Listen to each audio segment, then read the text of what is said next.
तो last part में हमने देखा था जब जीहोक और जियोन घर वापस आ रहे थे तभी उनके सामने एक लेडी आती हैं और लास्ट पार्ट का लिंक आपको डिस्क्रिप्शन में पिंड कमेंट में मिल जाएगा, आप जाके वहाँ पर देख सकते हैं। ये लेडी कोई और नहीं जिहो की फियोंसे यूरा होती है। वो जियोन से कहती है कि मैं जिहो की फियोंसे हूँ, या फिर मुझे कहना चाहिए एक्स फियोंसे।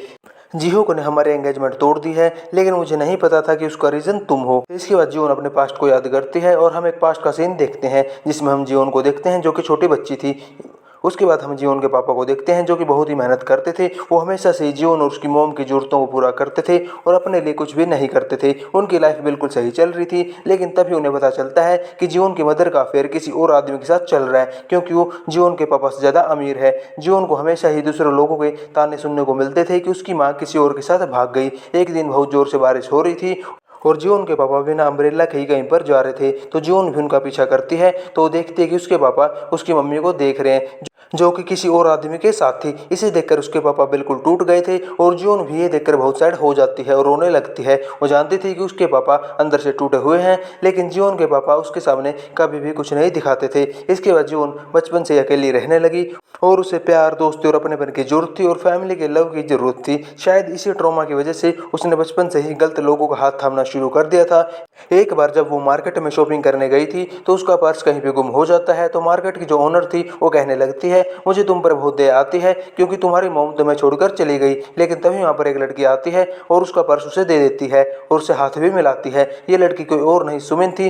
अपने बचपन के ट्रॉमा की वजह से जियोन ने उस दिन के बाद हमेशा ही गलत लोगों के साथ हाथ मिलाया, चाहे वो सुमिन हो, मिनान हो। ऐसे ही उसकी पहली जिंदगी खत्म हो गई।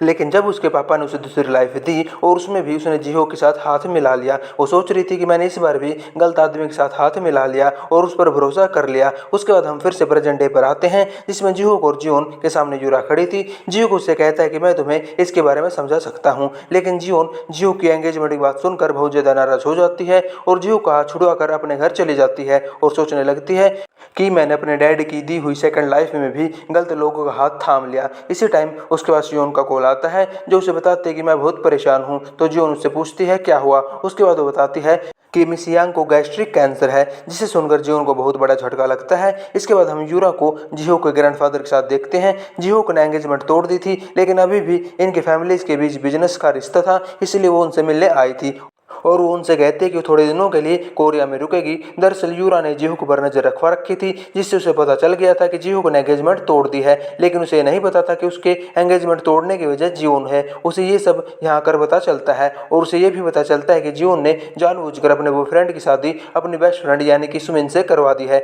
क्योंकि उसे एक रिच बॉयफ्रेंड चाहिए था। लेकिन सबको तो ऐसा लगता है कि वो कितनी बेचारी है, उसके बॉयफ्रेंड ने उस पर चीट किया है, इसलिए ऐसी लड़की को वो कैसे जाने दे सकती है। इसलिए यूरा जियोन से बदला लेने की प्लानिंग करती है।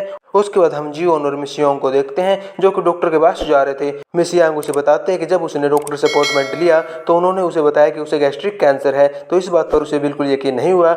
यहाँ पर मिस यांग अपना दुख छुपाने की कोशिश कर रही थी, लेकिन तभी जियोन उसे हक करती है और कहती है कि प्लीज तुम अपने आंसू मत छुपाओ और जी भर कर रो लो। इस पर जियोन मन में सोचने लगती है कि ये सब मेरी वजह से हुआ है, लेकिन मैंने तो मिनहान की शादी सुमिन से करवा दी थी, लेकिन फिर भी ये सब क्यों हो रहा है। मेरा भाग्य मिस यांग के पास क्यों गया, वो तो सुमिन के पास जाना चाहिए था। उसके बाद हम मिनहान और सुमिन को देखते हैं जो कि अपने हनीमून पर आए थे, जो कि बिल्कुल एक खास जगह नहीं थी और बिल्कुल ही बकवास जगह थी। सुमिन इससे बिल्कुल खुश नहीं थी, लेकिन वो मन में सोचते हैं कि ये ज़्यादा ज़रूरी नहीं है। इसके बाद वो मिनहान के पास जाती है और कहती है अब तुम्हें अपनी फैमिली की कमान संभाल लेनी चाहिए क्योंकि तुम फैमिली के हेड हो। इस पर मिनहान नाराज हो जाता है और उसे कहता है कि फैमिली के हेड जीवन कभी भी ऐसी बातें नहीं करती थी, वो हमेशा मेरी मॉम का दिया हुआ हर काम करती थी और तुम मुझे हमेशा कंप्लेन करती रहती हो मेरी माँ के खिलाफ। अगर तुम मेरी माँ का बताया हुआ सारा काम करोगी तभी एक शादी सक्सेसफुल होती है, तुम्हें शादी का मतलब ही नहीं पता।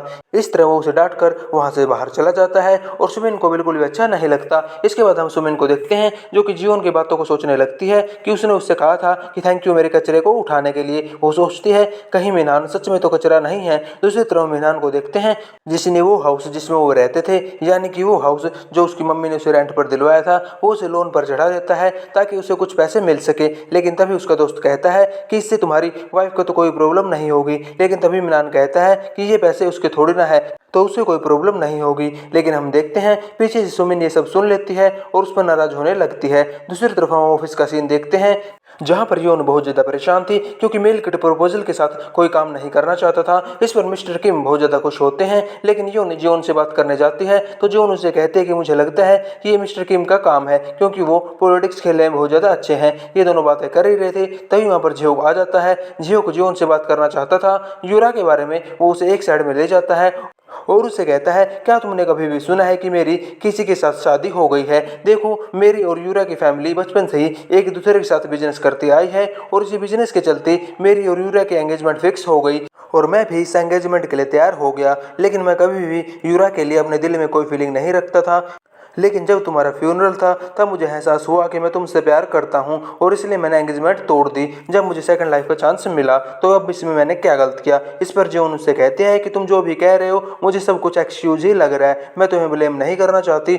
मैं अपनी ही उलझनों में फंसी हुई हूँ। मुझे लगा कि सुमिन और मिनहान की शादी करने के बाद सब कुछ ठीक हो जाएगा, लेकिन सब कुछ उलझता ही जा रहा है। तुम्हें पता है कि जब मैं 15 साल की थी जब मेरी मॉम मुझे छोड़कर किसी और अमीर आदमी के पास चली गई थी। मेरी मॉम और डैड का रिश्ता बचपन में तय हो गया था, लेकिन जैसे जैसे वो बड़े हुए उनका रिश्ता टूटने लगा और मेरी मॉम को अपना ट्रू लव मिल गया और तभी वो उनके साथ चली गई। वो तो उनके साथ चली गई लेकिन मैं और मेरे पापा अकेले रह गए। हर कोई अपनी खुशियां ढूंढता है लेकिन पीछे जो लोग हर्ट होते हैं हमारी वजह से उन्हें कोई नहीं देखता। ये कहकर जियो यहाँ से जाने लगती है। तभी जिहोक उसकी बात को काटते हुए कहता है और उसे बताता है कि ये बहुत ही बड़े सर्जन का कार्ड है, जल्दी से मिस यांग के गैस्ट्रिक कैंसर की सर्जरी हो जानी चाहिए। इसके बाद हम जियोन को देखते हैं जिसके पास से यूरा की कॉल आती है, वो उसे मिलने के लिए बुलाती है। फिर तभी हम इन दोनों को मिलते हुए देखते हैं। उसके ऊपर जियोन उससे माफी मांगती है और कहती है मुझे नहीं पता था कि जिहो की एंगेजमेंट हो चुकी है और वैसे भी अब हमारे बीच सब कुछ खत्म हो गया है और मैंने उससे ब्रेकअप कर लिया है। उसके बाद यूरा उससे कहती है कि मुझे तुम जैसे लोग बिल्कुल पसंद नहीं है।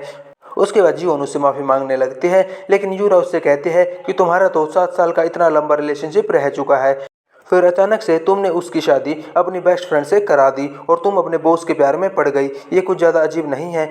सच तो ये है कि तुमने मिनहान की शादी सुमिन से इसलिए कराई क्योंकि तुम्हें एक रिच बॉयफ्रेंड चाहिए था, लेकिन जियोन इस पर मना करने लगती है और यहाँ से जाने लगती है कि तब यूरा उसके सामने वाइन का गिलास तोड़ देती है और उससे कहने लगती है कि मुझे तुम जैसे लोग बिल्कुल पसंद नहीं है जो लालच में फंस जाती है और फिर उसे मानते भी नहीं है। लेकिन इस पर जियोन उसे कहने लगती है तो तुम ये कहना चाहती हो कि मैंने जिहो के साथ इसलिए प्यार किया क्योंकि वो कंपनी का सीईओ बनना चाहता है? ऐसा कुछ भी नहीं है, क्योंकि उसके बिना भी मेरी लाइफ बहुत अच्छे से चल रही है और मैंने अपनी लाइफ को अपने बलबूते पर चेंज किया है। ये कहकर जियो यहाँ से चली जाती है और यूरा को उस पर बहुत ज्यादा गुस्सा आता है। इसके बाद हम जियो को देखते हैं जो कि अपने घर पर वापस आया था। उसके घर के बाहर वही नेकलेस रखा हुआ था जो उसने जियोन को गिफ्ट किया था क्योंकि जियोन ने इसे वापस कर दिया था। ये देखकर जिहो को बहुत बुरा लगता है। दूसरी तरफ हम जियोन को देखते हैं जो कि सोच रही थी कि मेरा भाग्य मिस यांग को ट्रांसफर हो गया, अब आगे क्या होगा। इसके बाद हम मिस यांग को देखते हैं जो कि बहुत बड़े हॉस्पिटल में अपनी सर्जरी कराने के लिए आई थी। यहाँ पर हम मिस्टर ली को देखते हैं जो मिस योंग को देखने के लिए आए थे और तभी वो देखते हैं कि उनके हस्बैंड सबके सामने कितने प्यार से बात करते हैं, लेकिन तभी वो यहाँ से चले जाते हैं और मिस्टर ली एक लड़की को देखते हैं और ये वही लड़की थी जिसके साथ मिस्टर यांग के हस्बैंड का अफेयर चल रहा था। इसके बाद मिस्टर ली सोचते हैं कि अब मुझे क्या करना चाहिए। ये सब देखने के बाद हम समझ पाते हैं कि जियोन का भाग्य मिस यांग के पास चला गया है क्योंकि उन्हें गैस्ट्रिक कैंसर हो गया है और उनके हस्बैंड का अफेयर भी चल रहा है, तो क्या पता आगे जाकर वो मिस यांग के साथ चीटिंग करे। इसके बाद हम जियोन को ऑफिस में देखते हैं जिसके पास मिस यांग का मैसेज आता है। वो कहते हैं कि मुझे एक बहुत ही बड़े डॉक्टर की अपॉइंटमेंट मिल गई है। इसके बाद जियोन सोचने लगती है कि ये सब जिहो की वजह से हुआ है। जिहो ने उसे जो कार्ड दिया था उसकी वजह से मिस यांग को एक बहुत ही बड़े डॉक्टर की अपॉइंटमेंट मिली है। इसके बाद जियोन सोचती है कि अगर मेरा भाग्य मिस यांग के पास चला गया है तो मिनहान और सुमिन के साथ क्या हो रहा होगा। क्या सुमिन मेरी तरह अपनी सास की हर बात को जाने देगी या फिर पलटकर जवाब देगी, क्योंकि वो सुमिन के नेचर को बहुत अच्छे से जानती थी। दूसरी तरफ मिनहान और सुमिन के घर को देखते हैं जहां पर मिनहान अपनी मॉम को बताता है कि उसके साथ स्कैम हो गया है, इसलिए उसे रेंट वाले घर को लोन पर चढ़ाना पड़ा। उसकी मॉम उसे बहुत ज्यादा डांट रही थी और सुमिन को भी उल्टा सीधा कहने लगती है कि ये सब तुम्हारी वजह से हुआ है। लेकिन सुमिन तो सुमिन ठहरी, वो उसकी मॉम को सुनाने लगती है कि ये सब आपकी वजह से हुआ है। आपने रेंट के घर को अच्छी तरह नहीं लिया था, उसके सारे पैसे भी आपने मिनहान को दिए थे, तो आप मुझ पर क्यों चिल्ला रही है। और ये सब कहकर वो यहाँ से चली जाती है और उसकी मॉम कहती है कि तुम मुझसे ऐसे कैसे बात कर सकती हो। उसके बाद बातों ही बातों में ये बातें सामने आ जाती है कि सुमन एक कॉन्ट्रैक्ट एम्प्लॉय है। इसके बाद मिनहान की मॉम तो बहुत ज़्यादा नाराज हो जाती है, लेकिन इस पर सुमन कहने लगती है कि मेरे पास कुछ सेविंग्स है क्योंकि मैंने स्टॉक्स खरीदे थे और अब वो बहुत ज़्यादा ऊपर चले गए हैं, इसलिए मैं आपको पैसे दे दूंगी। और वो मिनहान की मॉम को कहने लगती है कि आप प्लीज़ मेरे हस्बैंड को मारना बंद करो क्योंकि वो फैमिली का हेड है। इसके बाद मिनहान भी सुमन का सपोर्ट करता है और कहता है प्लीज़ मदर हमारे बच्चे के बारे में सोचो। इसके बाद ये दोनों बेडरूम में जाते हैं और मिनहान सुमन को समझाता है कि मॉम का गुस्सा जल्दी शांत हो जाएगा और तुम इसकी फिक्र मत करो, और जब हमारा बच्चा इस दुनिया में आएगा तो मोम और भी ज़्यादा खुश हो जाएंगी। इसके बाद सुमिन कहती है कि कोई भी बच्चा नहीं है। ये सुनकर तो मिनहान को बहुत बड़ा झटका लगता है और वो उससे पूछने लगता है कि ये तुम क्या कह रही हो। कि तभी मिनहान की मोम वहाँ पर आती है और कहती है कि मैं बाहर जा रही हूँ तो घर का सारा काम तुम कर लेना। दूसरी तरफ हम मिनहान और सुमिन को देखते हैं जो कि बहुत ज़्यादा सैड हो रहे थे, और यहाँ पर सुमिन अपना इमोशनल ड्रामा खेलती है अपने बच्चे के खो जाने का, जिससे मिनहान को उस पर दया आ जाती है और वो उसे कंफर्ट करने लगता है। दूसरी तरफ जब जीवन ऑफिस में काम कर रही थी तो योन उसके पास कुछ स्नैक्स लेकर आती है। तब जीवन उसे थैंक्स बोलती है, लेकिन योन कहती है कि ये स्नैक्स का आइडिया जीहो का था। फिर वो उसे जीहो के बारे में बताने लगती है कि जीहो जब बहुत छोटा था तो उसकी और यूरा की एंगेजमेंट फिक्स कर दी गई थी, लेकिन जीहो को एंगेजमेंट में बिल्कुल भी दिलचस्पी नहीं थी। लेकिन जब बड़े होकर उसे फील हुआ कि उसे यूरा के लिए कोई फीलिंग्स नहीं है तो इसलिए उसने एंगेजमेंट के लिए मना कर दिया। और वो उसे ये भी बताते हैं कि वो जीहो की रियल सिस्टर नहीं है, वो उसकी स्टेप मदर की बेटी है, लेकिन मेरी और मेरी मदर की वजह से वो बहुत ज़्यादा अकेला हो गया था। लेकिन वो उसे ये भी बताते हैं कि यूरा जितनी अच्छी दिखती है उतनी अच्छी नहीं है। तो हमें एक 2017 का फ्लैशबैक दिखाया जाता है जब एक लड़की को यूरा ने बहुत ज़्यादा पिटवाया था क्योंकि उसे लगा था कि उसका जीहो के साथ कुछ चक्कर चल रहा है। जब जीहो इसके बारे में यूरा से पूछने आता है तो वो कहती है कि मुझे बिल्कुल पसंद नहीं कि कोई मेरी चीज़ों को हाथ लगाए। इससे हमें पता चलता है कि यूरा एक बहुत ही सरफरी लड़की है। इसके बाद जीवन उसे कहने लगती है कि नहीं, इसमें तुम्हारी कोई गलती नहीं है, सारी गलती मेरी है जो कि मैं बीच में आ गई। इसके बाद योन उसे समझाती है कि ऐसा नहीं है। जब वह बहुत छोटी थी और जीहोक ने बिजनेस की वजह से यूरा से एंगेजमेंट कर ली थी ताकि हमारा बिजनेस आगे बढ़ सके। इसके बाद हम यूरा और जीहोक को देखते हैं, वो दोनों बात कर रहे थे तो जीहोक उसे पूछता है कि आजकल तुम मेरे ग्रैंडफादर से कुछ ज़्यादा ही मिल रही हो और तुम यहाँ कुछ और दिन रुकने वाली हो, ऐसा बहुत कम होता है। उसके बाद यूरा उससे कहती है कि तुमने जब एंगेजमेंट तोड़ी तो मुझे नहीं पता था कि उसकी वजह कोई एक लड़की है। तुम जानते हो ना, ये सब चीज़ें मुझे बिल्कुल अच्छी नहीं लगती कि तुम किसी और लड़के के पास जाओ। इसके बाद वो जीवन के खिलाफ प्लानिंग करने लगती है। उसे जीवन के बारे में सब कुछ पता लगा लिया था कि मिनहान उसका बॉयफ्रेंड था, लेकिन मिनहान ने जीवन पर चीट किया और फिर सुमिन जो कि उसकी बेस्ट फ्रेंड थी उससे शादी कर ली। और सुमिन भी अपनी बेस्ट फ्रेंड जीवन को हमेशा धोखा देती रही है, मतलब कि जीवन के अलावा कोई नहीं जानता था कि जीहुक यूएन की कंपनी का सीईओ बनने वाला है, ना ही सुमिन और ना ही मिनहान। उसके बाद यूरा कहती है कि अगर मिनहान और सुमिन को पता चल जाए कि जीहुक कौन है तो क्या होगा। इसके बाद हम सुमिन को देखते हैं जो कि सारे घर की सफाई करती है क्योंकि मिनहान की मदर ने उससे कहा था कि सारा घर का काम कर लेना।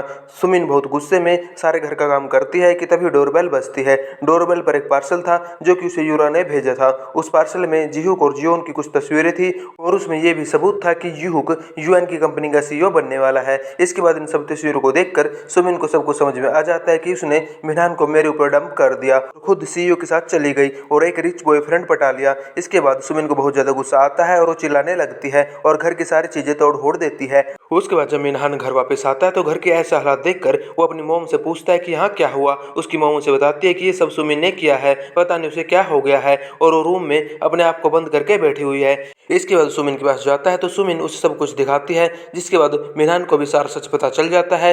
ये जानकर उसे बहुत गुस्सा आता है कि यूएन की कंपनी का ओनर कोई और नहीं बल्कि जीहुक है। इसके बाद सुमिन कहने लगती है कि मैं जीवन को ऐसे जीने नहीं दूंगी, उसे हर चीज़ का भुगतान तो करना ही होगा, वो सारी अच्छी चीज़ें लेकर नहीं जा सकती। उसके बाद वो मिनहान को कहने लगती है कि तुम सच में एक कचरा ही हो और जो कि जीवन का है, जो उसने जानबूझकर मुझे दे दिया। इसके बाद वो कहती है कि वो जीवन से 100 मिलियन वोन मांगेगी।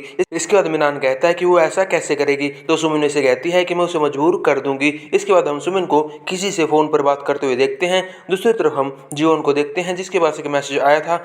ये मैसेज उसकी मॉम की तरफ से था। ये देखकर जीवन बहुत ज़्यादा हैरान हो जाती है क्योंकि उसकी मॉम तो सालों पहले उन्हें छोड़कर चली गई थी। इसके बाद हम जीवन और उसकी मॉम को मिलते हुए देखते हैं जो कि रेस्टोरेंट में मिलने आए थे। उसके बाद उसकी मॉम उसे बताने लगती है कि मैं तुम्हें छोड़कर क्यों गई थी। वो उसे बताते हैं कि बचपन में ही उसके पापा और उसकी मम्मी की शादी फिक्स कर दी गई थी, लेकिन जैसे जैसे वो बड़ी हुई वो तो उसने समझौता कर लिया और सोचने लगी कि उसके पापा के साथ ही रह सकती है, लेकिन आगे जाकर चीज़ें बदलने लगी और मुझे मेरा ट्रू लव मिल गया और मैंने सोचा कि मैं अपने ट्रू लव को चूज़ करूँगी, इसलिए मुझे उनके साथ जाना पड़ा। लेकिन वो उसे ये भी कहती है कि तुम्हारे पापा एक अच्छे आदमी थे, बुरे इंसान नहीं थे। इसके बाद हम इन दोनों को इमोशनल होते हुए बातें करते हुए देखते हैं। इसके बाद वो ऐसे बाहर जाते हैं तो जीवन अपनी मॉम से पूछती है कि कल आप क्या कर रही हो, आप चाहती थी ना मेरे लिए कुछ करना, तो कल हम साथ में टाइम स्पेंड करेंगे। इसके बाद अगले दिन हम इन दोनों को घूमते फिरते देखते हैं। जीवन अपनी मॉम को बहुत सारी जगह घुमाने ले जाती है और उन्हें शॉपिंग भी कराती है और महंगी महंगी चीज़ें भी दिलाती है। और ये महंगी महंगी चीज़ें उन्हें बहुत ज़्यादा पसंद आ रही थी और यहाँ हमें पता चलता है कि वो भी एक लालची औरत है। इसके बाद ये दोनों कॉफ़ी पीने बैठते हैं और बातों ही बातों में जीवन की मॉम उसे कह देती है कि जब से तुमने एक रिच बॉयफ्रेंड पटाया है तब से तुम्हारे पास बहुत ज़्यादा पैसे आ गए हैं। इसके बाद जीवन हंसने लगती है और कहती है अगर आपको भी ऐसा लगता है और आप इसलिए मेरे पास आई हो तो मैं आपको बता दूं कि उससे मेरा ब्रेकअप हो गया है। इसके बाद उसकी मॉम उस पर गुस्सा करने लगती है और कहती है तुमने ऐसा क्यों किया। इसके बाद जीवन स्माइल करती है और कहती है कि मुझे पहले से पता था कि आप एक नंबर की लालची औरत हैं। इतने सालों बाद भी आप मुझसे इसलिए मिलने आई हो क्योंकि आपको पैसे चाहिए थे। तब जीवन की मदर उससे कहती है अगर तुम्हें पहले से सब पता था तो तुमने ये सब क्यों किया। तभी हमें पता चलता है कि जीवन की मदर को फोन किसी और ने नहीं बल्कि सुमिन ने किया था। सुमिन ने उनको फोन पर कहा था कि अगर आपको पैसे चाहिए तो जैसा मैं कहती हूँ वैसा ही करना। तब जीवन उन्हें बताते कि मैंने ये सब इसलिए किया क्योंकि मैं आपके साथ एक नॉर्मल मदर और डॉटर की तरह एक दिन बिताना चाहती थी, जो मैंने बिता दिया। अब मैं यहाँ से चलती हूँ। और वो उनसे ये भी कहती है अब अपनी लाइफ में लालच मत करना और बेस्ट ऑफ लक आपके आगे की ज़िंदगी के लिए। जीवन यहाँ से जाने लगती है लेकिन तभी उसकी मॉम उसे रोकती है और कहती है तुम्हारे पास तो बहुत सारे पैसे हैं ना, तो तुम मुझे दे दो, इसके बाद मैं हमेशा के लिए तुम्हारी ज़िंदगी से चली जाऊंगी। और इसके बाद जीवन को यकीन हो जाता है कि उसकी मदर कितनी ज़्यादा लालची है। वो कहती है कि मेरी कोई मदर नहीं है और मेरे पापा ने ही मेरे लिए सब कुछ किया है। और ये कहकर वो यहाँ से चली जाती है। दूसरी तरफ हम यूरा को देखते हैं जिसे एक आदमी उसके कान में आकर कुछ बताता है। इसके बाद वो सोचने लगती है कि सच जानने के बाद भी सुमिन और मिनहान कुछ नहीं कर पाए, इसका मतलब उसे कुछ करना होगा। इसके बाद वो मिनहान से मिलने जाती है। दूसरी तरफ हम जीवन और जीहो को देखते हैं। जीवन जानती थी कि इस वक्त जीहोक जूडो की क्लास में होगा, इसलिए वो जीहो को देखने जाती है। लेकिन जैसे ही जीहोक उस तरफ देखता है तो जीवन यहाँ पे छुप जाती है और यहाँ से वो जाकर सीधा अपने डैडी की कब्र पर जाती है। जीवन यहाँ पर आती है और बहुत जोर जोर से रोने लगती है और कहती है मैं आपकी दी हुई सेकंड लाइफ का भी अच्छे से यूज नहीं कर पाई और मैंने उस इंसान को बहुत ज़्यादा हर्ट किया है जिससे मैं बहुत ज़्यादा पसंद करती हूँ। वो यहाँ पे जीहू की बात कर रही होती है। इसके बाद वो यहाँ से जाने लगती है। जब वो ट्रैफिक लाइट के पास आराम से खड़ी थी कि तभी एक ट्रक उसकी तरफ आने लगता है। वो ट्रक जीवन की कार से टकराने ही वाला था, लेकिन दूसरी तरफ हम जीहू की कार को आते हुए देखते हैं जो जीवन की कार के आगे अपनी कार को खड़ा कर देता है ताकि ट्रक उसकी कार से टकराए। और यहाँ पे वो दोनों एक दूसरे को देख रहे थे कि तभी ट्रक जीहू की कार को दूर ले जाता है और उसका एक्सीडेंट हो जाता है। इस तरफ जीवन सोच रहा था कि वो जीवन को कभी भी कुछ नहीं होने देगा और उस एक्सीडेंट को जीवन अपने आंखों से देख लेती है। उसके बाद वो जीवन उस हॉस्पिटल लेकर जाती है और उसका इलाज शुरू होता है। इसके बाद हमें दिखाया जाता है कि इससे एक हफ्ते पहले क्या हुआ था। मिनान से मिलने यहाँ पर यूरा आई थी। तभी मिनान उसे पूछता है क्या हम इससे पहले मिल चुके हैं, तो यूरा उससे कहती है कि नहीं, लेकिन हम दोनों के दुश्मन एक ही है जिसका नाम है जीवन। यूरा मिनान से कहते हैं कि जीवन ने उसके जीव को उससे चुराया है, इसीलिए उसे बदला लेना चाहती है। दूसरी तरफ हम सुमिन को देखते हैं जिसके पास जीवन की मदर की कॉल आती है। वो उसे कहते हैं कि वो जीवन से पैसे नहीं निकलवा पाई, उसे एक काम भी ठीक से नहीं होता, उसे सिर्फ अच्छी मोम बनने की एक्टिंग करनी थी और उससे पैसे निकलवाने थे, उससे एक काम भी नहीं हुआ। इसके बाद मिनहान सुमिन को कॉल करता है और उससे पूछता है कि उसे जीवन और जीहू की इन्फॉर्मेशन किसने भेजी थी। सुमिन उससे कहते हैं कि वो सब नहीं जानती। इसके बाद मिनहान को पता चल जाता है कि ये सब यूरा ने ही किया था। उसके बाद मिनहान यूरा से कहता है कि अच्छा, तो जीवन ने तुम्हारा मैन तुमसे चुरा लिया है, इसलिए तुम मेरा यूज करके उससे बदला लेना चाहती हो, लेकिन मैं तुम्हारे साथ नहीं दूंगा क्योंकि इससे मेरा ही नुकसान है। ये कहकर वो ऐसे जाने लगता है, लेकिन यूरा उसे पीछे से टोकती है और कहती है जीवन ने सही कहा था, तुम एक कचराई हो और तुम किसी काम के नहीं हो, अगर तुम चाहो तो बहुत कुछ कर सकते हो। इस पर मिनहान को गुस्सा आ जाता है और यूरा को भला बुरा कहने लगता है, लेकिन तभी वो सोचता है शायद उसने कुछ ज्यादा ही कह दिया है, इसलिए वो उससे माफी मांगता है। लेकिन तभी यूरा उससे कहती है कि जीवन ने मेरे फियोंसे को मुझसे चुरा लिया है, इसलिए मैं उसे कैसे जाने दे सकती हूँ। अगर जीहो को मुझे वापस मिल जाए तो मैं यूएन की कंपनी के ओनर बन जाऊंगी और उसके बाद मैं तुम्हें भी बहुत सारा पैसा दूंगी। इस बात पर मिनहान मान जाता है क्योंकि भाई पैसा किसको नहीं चाहिए, और वो उसे पूछता है कि इसके लिए मुझे क्या करना होगा। इसके बाद हम जीवन को ऑफिस में देखते हैं कि तभी मिनान उसके पीछे आता है और उसके साथ लिफ्ट में चला जाता है। और जैसे ही लिफ्ट बंद होती है वो जीवन पर अटैक कर देता है और उससे बहुत गुस्से में पूछने लगता है कि तुम्हें पहले से ही पता था कि जीहो की यूएन की कंपनी का ओनर है, इसलिए तुमने मुझे डंप कर दिया और उसके पीछे चली गई। वो उससे ये भी पूछता है कि इसके बारे में उसे कब पता चला, लेकिन जीवन कहती है क्योंकि वो तुमसे बहुत ज्यादा स्मार्ट है और उसे सब कुछ तुमसे ज्यादा पता है। इस पर मिनान को गुस्सा आता है और वो उसे भला बुरा कहने लगता है कि तुमने मुझे धोखा दिया जानबूझकर। इस पर जीवन को भी गुस्सा आ जाता है, इसलिए वो उसे किक मारकर वहां से चली जाती है और उससे कहती है कि तुमने भी तो सुमिन के साथ मिलकर मुझे धोखा ही दिया है। इसके बाद वो अपना फोन उठाती है और जल्दी से लिफ्ट खुलते ही यहाँ से चली जाती है। इसके बाद जीवन ऑफिस से बाहर अपने घर जाने लगती है, तभी उसे रास्ते में डॉक्सू मिल जाता है। वो उससे पूछती है कि तुम यहाँ पर क्या कर रहे हो। तब डॉक्सू से बताता है कि उसे जीहुक ने भेजा है। वो उसे कहना चाहता है कि उसे अपनी जूडो की ट्रेनिंग कंप्लीट करनी चाहिए और उसे इस बारे में जीहुक से बात करनी चाहिए। अगर बात नहीं करनी है तो वो डॉक्सू की हेल्प ले सकती है। लेकिन तभी हम दूसरी तरफ मिनान को देखते हैं जो कि जीवन का पीछा कर रहा था। वो डॉक्सू को ध्यान से देखता है और उसकी शर्ट के लोगों को भी देखता है जो कि फ्राइड चिकन का था। तभी उसे याद आता है कि इस लड़के को उसने जीवन के फ्लैट पर देखा था जब वो जीवन के साथ था। तभी उसे ध्यान से देखने पर उसे याद आता है कि डॉक्सू वही लड़का है जिसने उसे किडनैप किया था और उससे पैसों की वसूली कर रहा था। इस पर मिनहान को सब कुछ समझ में आ जाता है कि जीहुक और जीवन मिले हुए हैं। वो अपने मन में सोचता है कि वो जीवन को इस बात की सजा जरूर देगा। इसके बाद सीधा मिनहान यूरा से मिलने जाता है। यूरा बॉक्सिंग कर रही थी। यूरा उससे पूछती है क्या वो बॉक्सिंग करना चाहता है, लेकिन मिनहान कहता है कि वो लड़कियों पर हाथ नहीं उठाता। लेकिन हम सब जानते हैं वो कितना बड़ा झूठा है। इसके बाद यूरा उससे कहती है कि अच्छा तो तुम अपनी बेस्ट फ्रेंड के साथ अपनी गर्लफ्रेंड को चीट कर सकते हो लेकिन लड़कियों के साथ बॉक्सिंग नहीं कर सकते। इस पर उसे गुस्सा आ जाता है और वो बॉक्सिंग करने के लिए मान जाता है।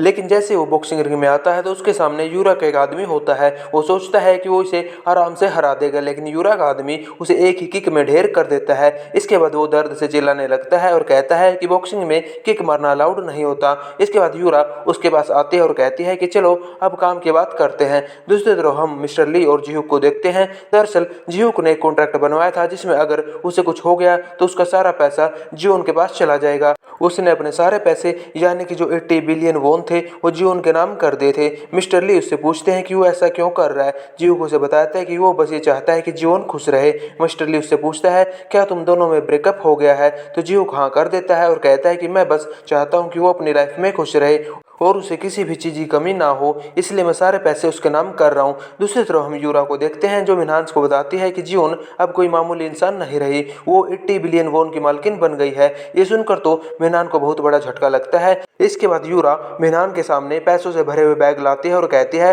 अगर तुमने जीवन को मार दिया तो सारे पैसे तुम्हें मिलेंगे। इसके बाद वो सुमिन के भी बहुत सारे राज खोलती है और उससे कहती है कि जीवन और सुमिन दोनों बहनों जैसी लगती है ना। इसके बाद सीन कट होता है और हम जीवन को देखते हैं जो अपने फादर की फोटो को देख रही थी और रो रही थी। वो कहती है कि आपने मुझे सेकंड लाइफ तो दी, लेकिन क्या मैं इस लाइफ को भी परफेक्ट बना पाऊंगी। दूसरी तरफ हम सुमिन को देखते हैं जिसके पास मिनहान आता है। मिनहान सुमिन से कहता है कि तुम एक नंबर की बेवकूफ़ हो, तुम जानती हो जीवन अब कोई मामूली इंसान नहीं है, उसके पास 80 बिलियन वॉन आ गए हैं जो कि उसे जीहुक ने दिए हैं। ये बात सुनकर सुमिन को बहुत बड़ा झटका लगता है। मिनहान उसे बताता है कि अगर जीवन मर गई तो ये सारे पैसे उसकी मोम के पास चले जाएंगे। तो सुमिन उससे पूछती है कि अगर ऐसा हो गया तो उसकी मोम हमें पैसे क्यों देगी। इसके बाद मिनहान उससे कहता है तुमने भी मुझसे बहुत कुछ छुपाया है। उसके बाद सुमिन कहती है तुम ये सब क्या बोल रहे हो। उसके बाद मिनहान उसे कहता है कि तुमने जीवन से पैसे लेने के लिए उसकी मोम का यूज किया। तो सुमिन सोचती है कि तुम्हें कैसे पता चला।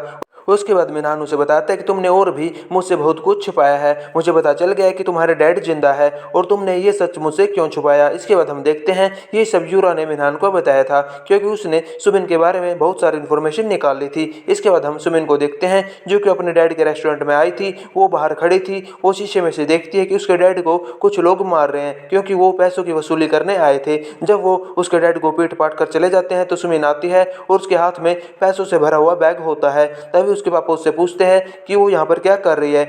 उसके बाद सुमिन पूछते हैं कि वो औरत कहाँ है जिसके साथ आप भाग गए थे और वहां से जीवन की मदर निकल कर आती है, यानी कि जीवन के मदर का अफेयर सुमिन के डैड के साथ चल रहा था। इसके बाद हम जीहो को देखते हैं जो कि यूरा के पास आया था वो उससे डॉक्यूमेंट देते हुए कहता है कि आज से तुम्हारी और मेरी कंपनी अलग अलग हो गई है, जिसे देखकर यूरा को बहुत ज़्यादा बुरा लगता है। जिहोक उसे कहता है कि तुम शुरू में मुझ में बिल्कुल भी इंटरेस्टेड नहीं थी, तो अब तुम मेरे पीछे क्यों पड़ी हो। ये लो अपनी कंपनी के शेयर्स और अब हम दोनों अलग अलग बिजनेस करेंगे। इसके बाद जिहोक को यूरा के रूम से कुछ आवाज़ आती हैं, लेकिन वो चेक करने जाता है लेकिन उसे कुछ नहीं मिलता। तब यूरा उससे कहती है कि कहीं तुम्हें टेंशन तो नहीं हो रही, कहीं मैं तुम्हारी फियोंसे को चोट तो नहीं पहुंचा दूंगी। इसके बाद जिहोक उसे कहता है कि तुम ऐसा ही करती आई हो, तुम पहले दूसरों की कमजोरियां ढूंढती हो और फिर उस पर वार करती हो। लेकिन जिहोक कहता है कि ऐसा मैं भी कर सकता हूँ। उसके बाद वो फिर से उसे डॉक्यूमेंट देने लगता है, लेकिन यूरा कहती है कि ये सब मेरे लिए काफ़ी नहीं है, मुझे इससे बहुत ज़्यादा चाहिए। इसके बाद जिहोक को गुस्सा आ जाता है और वो ये डॉक्यूमेंट फाड़ कर यहाँ से चला जाता है। दूसरी तरफ हम देखते हैं कि यूरा के रूम में मेनान छुपा हुआ था। मेनान उससे पूछता है कि कहीं उसने हमें देख तो नहीं लिया। इसके बाद यूरा उसे बैठाती है और कहती है कि तुम जानते हो हमारी कंपनी जब कंबाइन होती है तो हमें कितना पैसा मिलता है, 4 ट्रिलियन वोन। ये सुनकर मिनहान की आंखें तो खुली की खुली रह जाती हैं। इसके बाद वो उसे समझाती है कि जियोन को कैसे भी करके मार डालो, इसके बाद जो भी होगा वो संभाल लेगी। दूसरी तरफ सुमिन ये ऑफर लेकर अपने डैड के पास गई थी। वो डैड के हाथों जियोन को मरवाना चाहती थी। वो उन्हें पैसे देते हुए कहती है कि आपको एक काम करना होगा, उसके बदले में आपको ये सारे पैसे मिल जाएंगे और आप अपना कर्जा चुका सकते हो। इसके बाद वो उससे पूछते हैं कि उसे क्या काम करना होगा। सुमिन उन पर चिल्लाते और कहती है कि बिना कोई सवाल करे चुपचाप काम करना होगा। इसके बाद वो उससे कहती है कि उन्हें जियोन को मारना होगा, तभी उन्हें पैसे मिल जाएंगे। और पैसे देखते ही वो इसे एकदम से उठा लेते हैं और काम करने के लिए तैयार हो जाते हैं। इसके बाद सुमिन ये बात जाकर मिनहान को बता देती है कि वो काम करने के लिए तैयार हो गए हैं, लेकिन मिनहान उससे कहता है कि उन्हें मेरे बारे में कुछ मत बताना। इसके बाद मिनहान यूरा से कहता है कि वो काम करने के लिए मान गए हैं। इसके बाद वो यहाँ से चला जाता है और उसके बाद यूरा का एक आदमी उसके पास आता है और कहता है जियोन के पापा की डेथ एनिवर्सरी भी अगले हफ्ते ही है। इस पर यूरा कहती है कि ये तो अच्छी बात है, क्यों ना उसके पापा की डेथ एनिवर्सरी पर हम उसकी भी डेथ एनिवर्सरी सेलिब्रेट कर दें और उसे अपने पापा से मिलने का मौका दें। उसके बाद प्रेजेंट का डे आ जाता है, जिस दिन जिहोक का एक्सीडेंट हुआ था। उस दिन यूरा शुरू से ही सुबह से जियोन का पीछा कर रही थी और देख रही थी वो कहाँ कहाँ पर जाती है। यूरा ने उसके पीछे पहले से अपने लोग लगा रखे थे। दूसरी तरफ हम मिस्टर ली को देखते हैं, जो जिहोक को फोन करके बताता है कि यूरा ने अभी तक कुछ भी नहीं किया है, लेकिन जियोन की मोम ने अभी एक ट्रक रेंट पर लिया है। शायद उनको पता चल गया है कि अगर जियोन को कुछ हो गया तो 80 बिलियन वोन उनके पास चले जाएंगे, इसलिए शायद वो कुछ प्लानिंग कर रही है। इसके बाद जिहोक परेशान हो जाता है और वो जियोन को कॉल करने लगता है और वो मिस्टर ली से उस ट्रक की जीपीएस लोकेशन भी मांग लेता है, लेकिन जियोन कॉल नहीं उठाती क्योंकि उसके फ़ोन की बैटरी डेड हो गई थी। इसलिए वो अपने दोस्त को फ़ोन करता है जिसको उसने जियोन के पीछे लगाया था। वो उसे फ़ोन करता है तो वो बताता है कि वो जियोन का पीछा कर ही रहा था, लेकिन रास्ते में उसकी कार खराब हो गई, इसलिए वो उसका पीछा नहीं कर पाया। इसके बाद जिहोक खुद जाता है जियोन को प्रोटेक्ट करने के लिए। वो अपनी कार से जाते हुए बहुत सारी बातें सोच रहा था कि उसने उसके पापा से कहा था कि जब उसे सेकंड चांस मिलेगा तो वो जियोन को हमेशा प्रोटेक्ट करेगा। वो यहाँ पे बहुत सारी बातें करता है और जियोन को फ़ोन करने की ट्राई भी करता है, लेकिन जियोन का फ़ोन नहीं लगता, इसलिए वो उसके लिए वॉइस छोड़ देता है और कहता है मैंने तुमसे एक बात छुपाई है।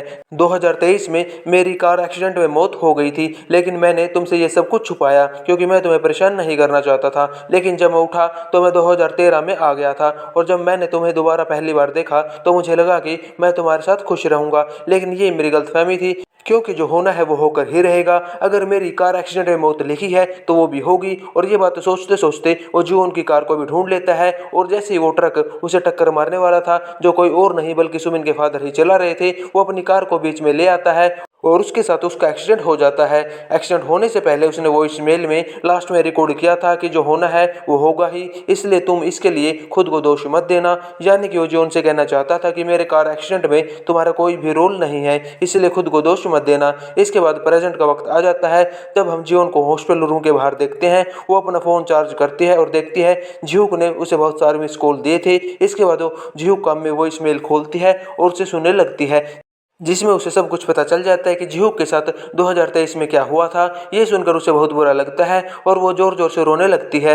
दूसरी तरफ हम जियोन की मदर को देखते हैं, जो सुमिन के पापा को कॉल कर रही थी। उसके बाद सुमिन उससे कहती है कि तुम कैसी माँ हो जो अपनी बेटे की मौत की खबर सुनने के लिए इतनी बेताब हो रही हो। इस पर जियोन की मोम उसे कहती है लाइफ में सबसे ज़्यादा ज़रूरी पैसा होता है। इस पर सुमिन कहती है कि तुमने ठीक कहा, मेरे पापा के लिए भी पैसे सबसे ज़्यादा जरूरी थे। उन्होंने बहुत दिखाने की कोशिश की कि वो मुझसे कितना प्यार करते हैं, लेकिन लास्ट लास्ट में जब मुझे उनकी ज़रूरत थी वो मुझे छोड़कर यहाँ से भाग गए। इसके बाद सुमिन के पापा वहाँ पर आते हैं और उन्हें देखकर सुमिन समझ जाते हैं कि वो जियोन को नहीं मार पाए। दूसरी तरफ यूरा को भी ये न्यूज़ मिल जाती है तो वो कहती है कि जीहू को हमारे प्लान के बारे में कैसे पता चल गया, लेकिन वो कहती है अब कोई प्रॉब्लम नहीं है, जल्दी से सब कुछ क्लीन करो और किसी को इस बारे में कुछ भी पता नहीं चलना चाहिए। वो मिनान से कहती है कि अपनी बीवी को साथ लेकर जाओ और पुलिस से बच के रहना, अगर वो तुमसे पूछताछ करने आए तो ज़्यादा कुछ बताने की जरूरत नहीं है और कह देना कि तुम मुझे नहीं जानते और ना ही मुझसे कभी मिले हो और मेरे कहने से पहले कुछ भी करने की जरूरत नहीं है। इसके बाद मिनान सुमिन को लेने जाता है जो देखता है कि उसकी हालत बहुत ज़्यादा खराब थी और वो चिल्ला चिल्ला कर कह रही थी कि वो आदमी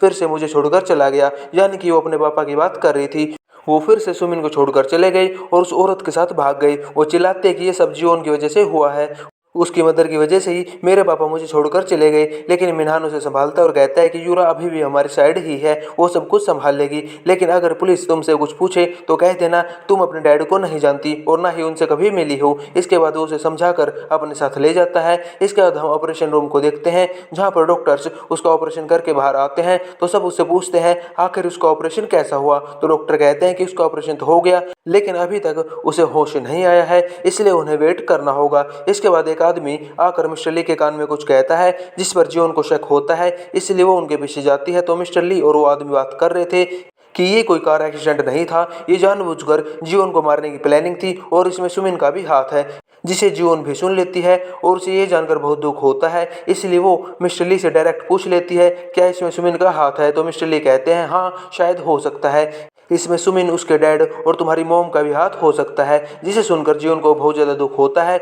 दूसरी तरफ वो जिहू को देखने जाती है और उसकी हालत को देखकर उसे बहुत ज़्यादा बुरा लगता है और इसके लिए वो खुद को ब्लेम करती है और वो जिहू की बातें सोचने लगती है कि उसने वो इस मेल में कहा था जो होना है वो होकर ही रहेगा, तुम इसके लिए खुद को ब्लेम मत करना और मैं तुमसे बहुत ज़्यादा प्यार करता हूँ। इसके बाद हम सुमिन को देखते हैं जिसके पास जियोन का कॉल आता है। जियोन को कॉल आते ही वो भागकर उसके पास जाती है और उससे बात करने जाती है। तभी जियोन उससे कहते हैं कि तुम मेरा पीछा क्यों नहीं छोड़ देती। इसके बाद वो सुमिन से कहते हैं कि तुम इतना नीचे कैसे गिर सकती हो, पैसों के लिए तुम किसी की भी जान भी ले सकती हो, मैंने सोचा नहीं था कि तुम इतना नीचे गिर जाओगी। इस पर सुमिन कहती है कि तुम ये सब क्या बातें कर रही हो, मैंने ऐसा कुछ भी नहीं किया है। जियोन उससे कहती है तुमने ऐसा किया है। इस पर सुमिन रोते हुए कहती है कि तुम जानती हो तुम्हारी वजह से मुझे कितनी प्रॉब्लम हुई है, तुम्हारी वजह से मेरा मिसकैरेज हो गया। इस पर जियोन हंसती है और कहती है तुम झूठ बोल रही हो क्योंकि मिनहान तो कभी भी बाप बन ही नहीं सकता, तुम्हें क्या वो किसी भी औरत को प्रेग्नेंट नहीं कर सकता। ये सुनकर तो सुमिन को झटका लगता है लेकिन वो कहती है कि ऐसा नहीं है, मैं सच कह रही हूँ और मैं तुम्हें प्रूफ भी दे सकती हूँ कि मैं सच में प्रेग्नेंट थी।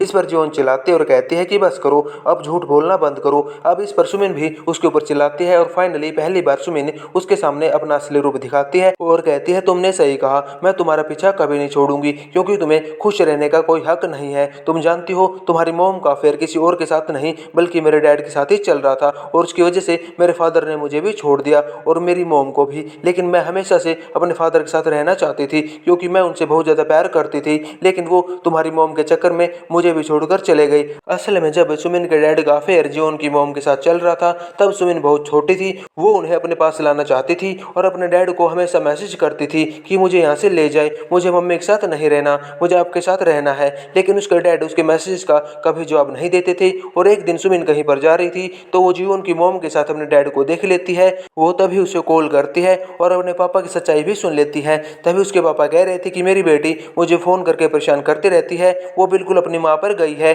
और मेरे पीछे पड़ी हुई है। इसके बाद जियोन की मदर उससे पूछती है क्या वो उसे अपने साथ रखने वाला तो नहीं है ना। इस पर जियोन के फादर कहते हैं ऐसा कुछ नहीं है, मैं उसके साथ बिल्कुल भी नहीं रहना चाहता, मेरी लाइफ में एक प्रिंसेस की कमी थी जो तुम आ गई हो और मेरी लाइफ अब कंप्लीट हो गई है। सुमिन के फादर उससे कहते हैं कि अब मेरी लाइफ में तुम आ गई हो और अब मुझे किसी की जरूरत नहीं है। इस पर सुमिन की गलतफहमी दूर हो जाती है और उसे पता चल जाता है कि उसके पापा उसे बिल्कुल प्यार नहीं करते। इसलिए इसके बाद ही सुमिन ने जियोन को ढूंढा जिसकी मदर के साथ उसके पापा का अफेयर चल रहा था। उसने उसे ढूंढा, उसके साथ दोस्ती की और उसके बाद जब वो उसके घर गई उसने देखा उसकी मॉम के जाने के बाद भी जियोन बिल्कुल भी दुखी नहीं है क्योंकि उसके पास उसके पापा हैं जो उससे बहुत प्यार करते हैं और उसकी सारी जरूरतों को पूरा करते हैं, जिस पर सुमिन को बहुत बुरा लगता है और उसी वक्त उसने सोच लिया था कि वो जीवन को कभी भी खुश नहीं रहने देगी और उसकी सारी खुशियाँ उससे छीन लेगी, क्योंकि उसे लगा कि उसकी मॉम की वजह से ही उसके पापा उसे छोड़कर चले गए हैं। इसके बाद हम प्रेजेंट में आते हैं। तब सुमिन उसे कहते हैं कि अब तुम्हें पता चला क्यों मैं तुमसे इतनी नफरत करती हूँ,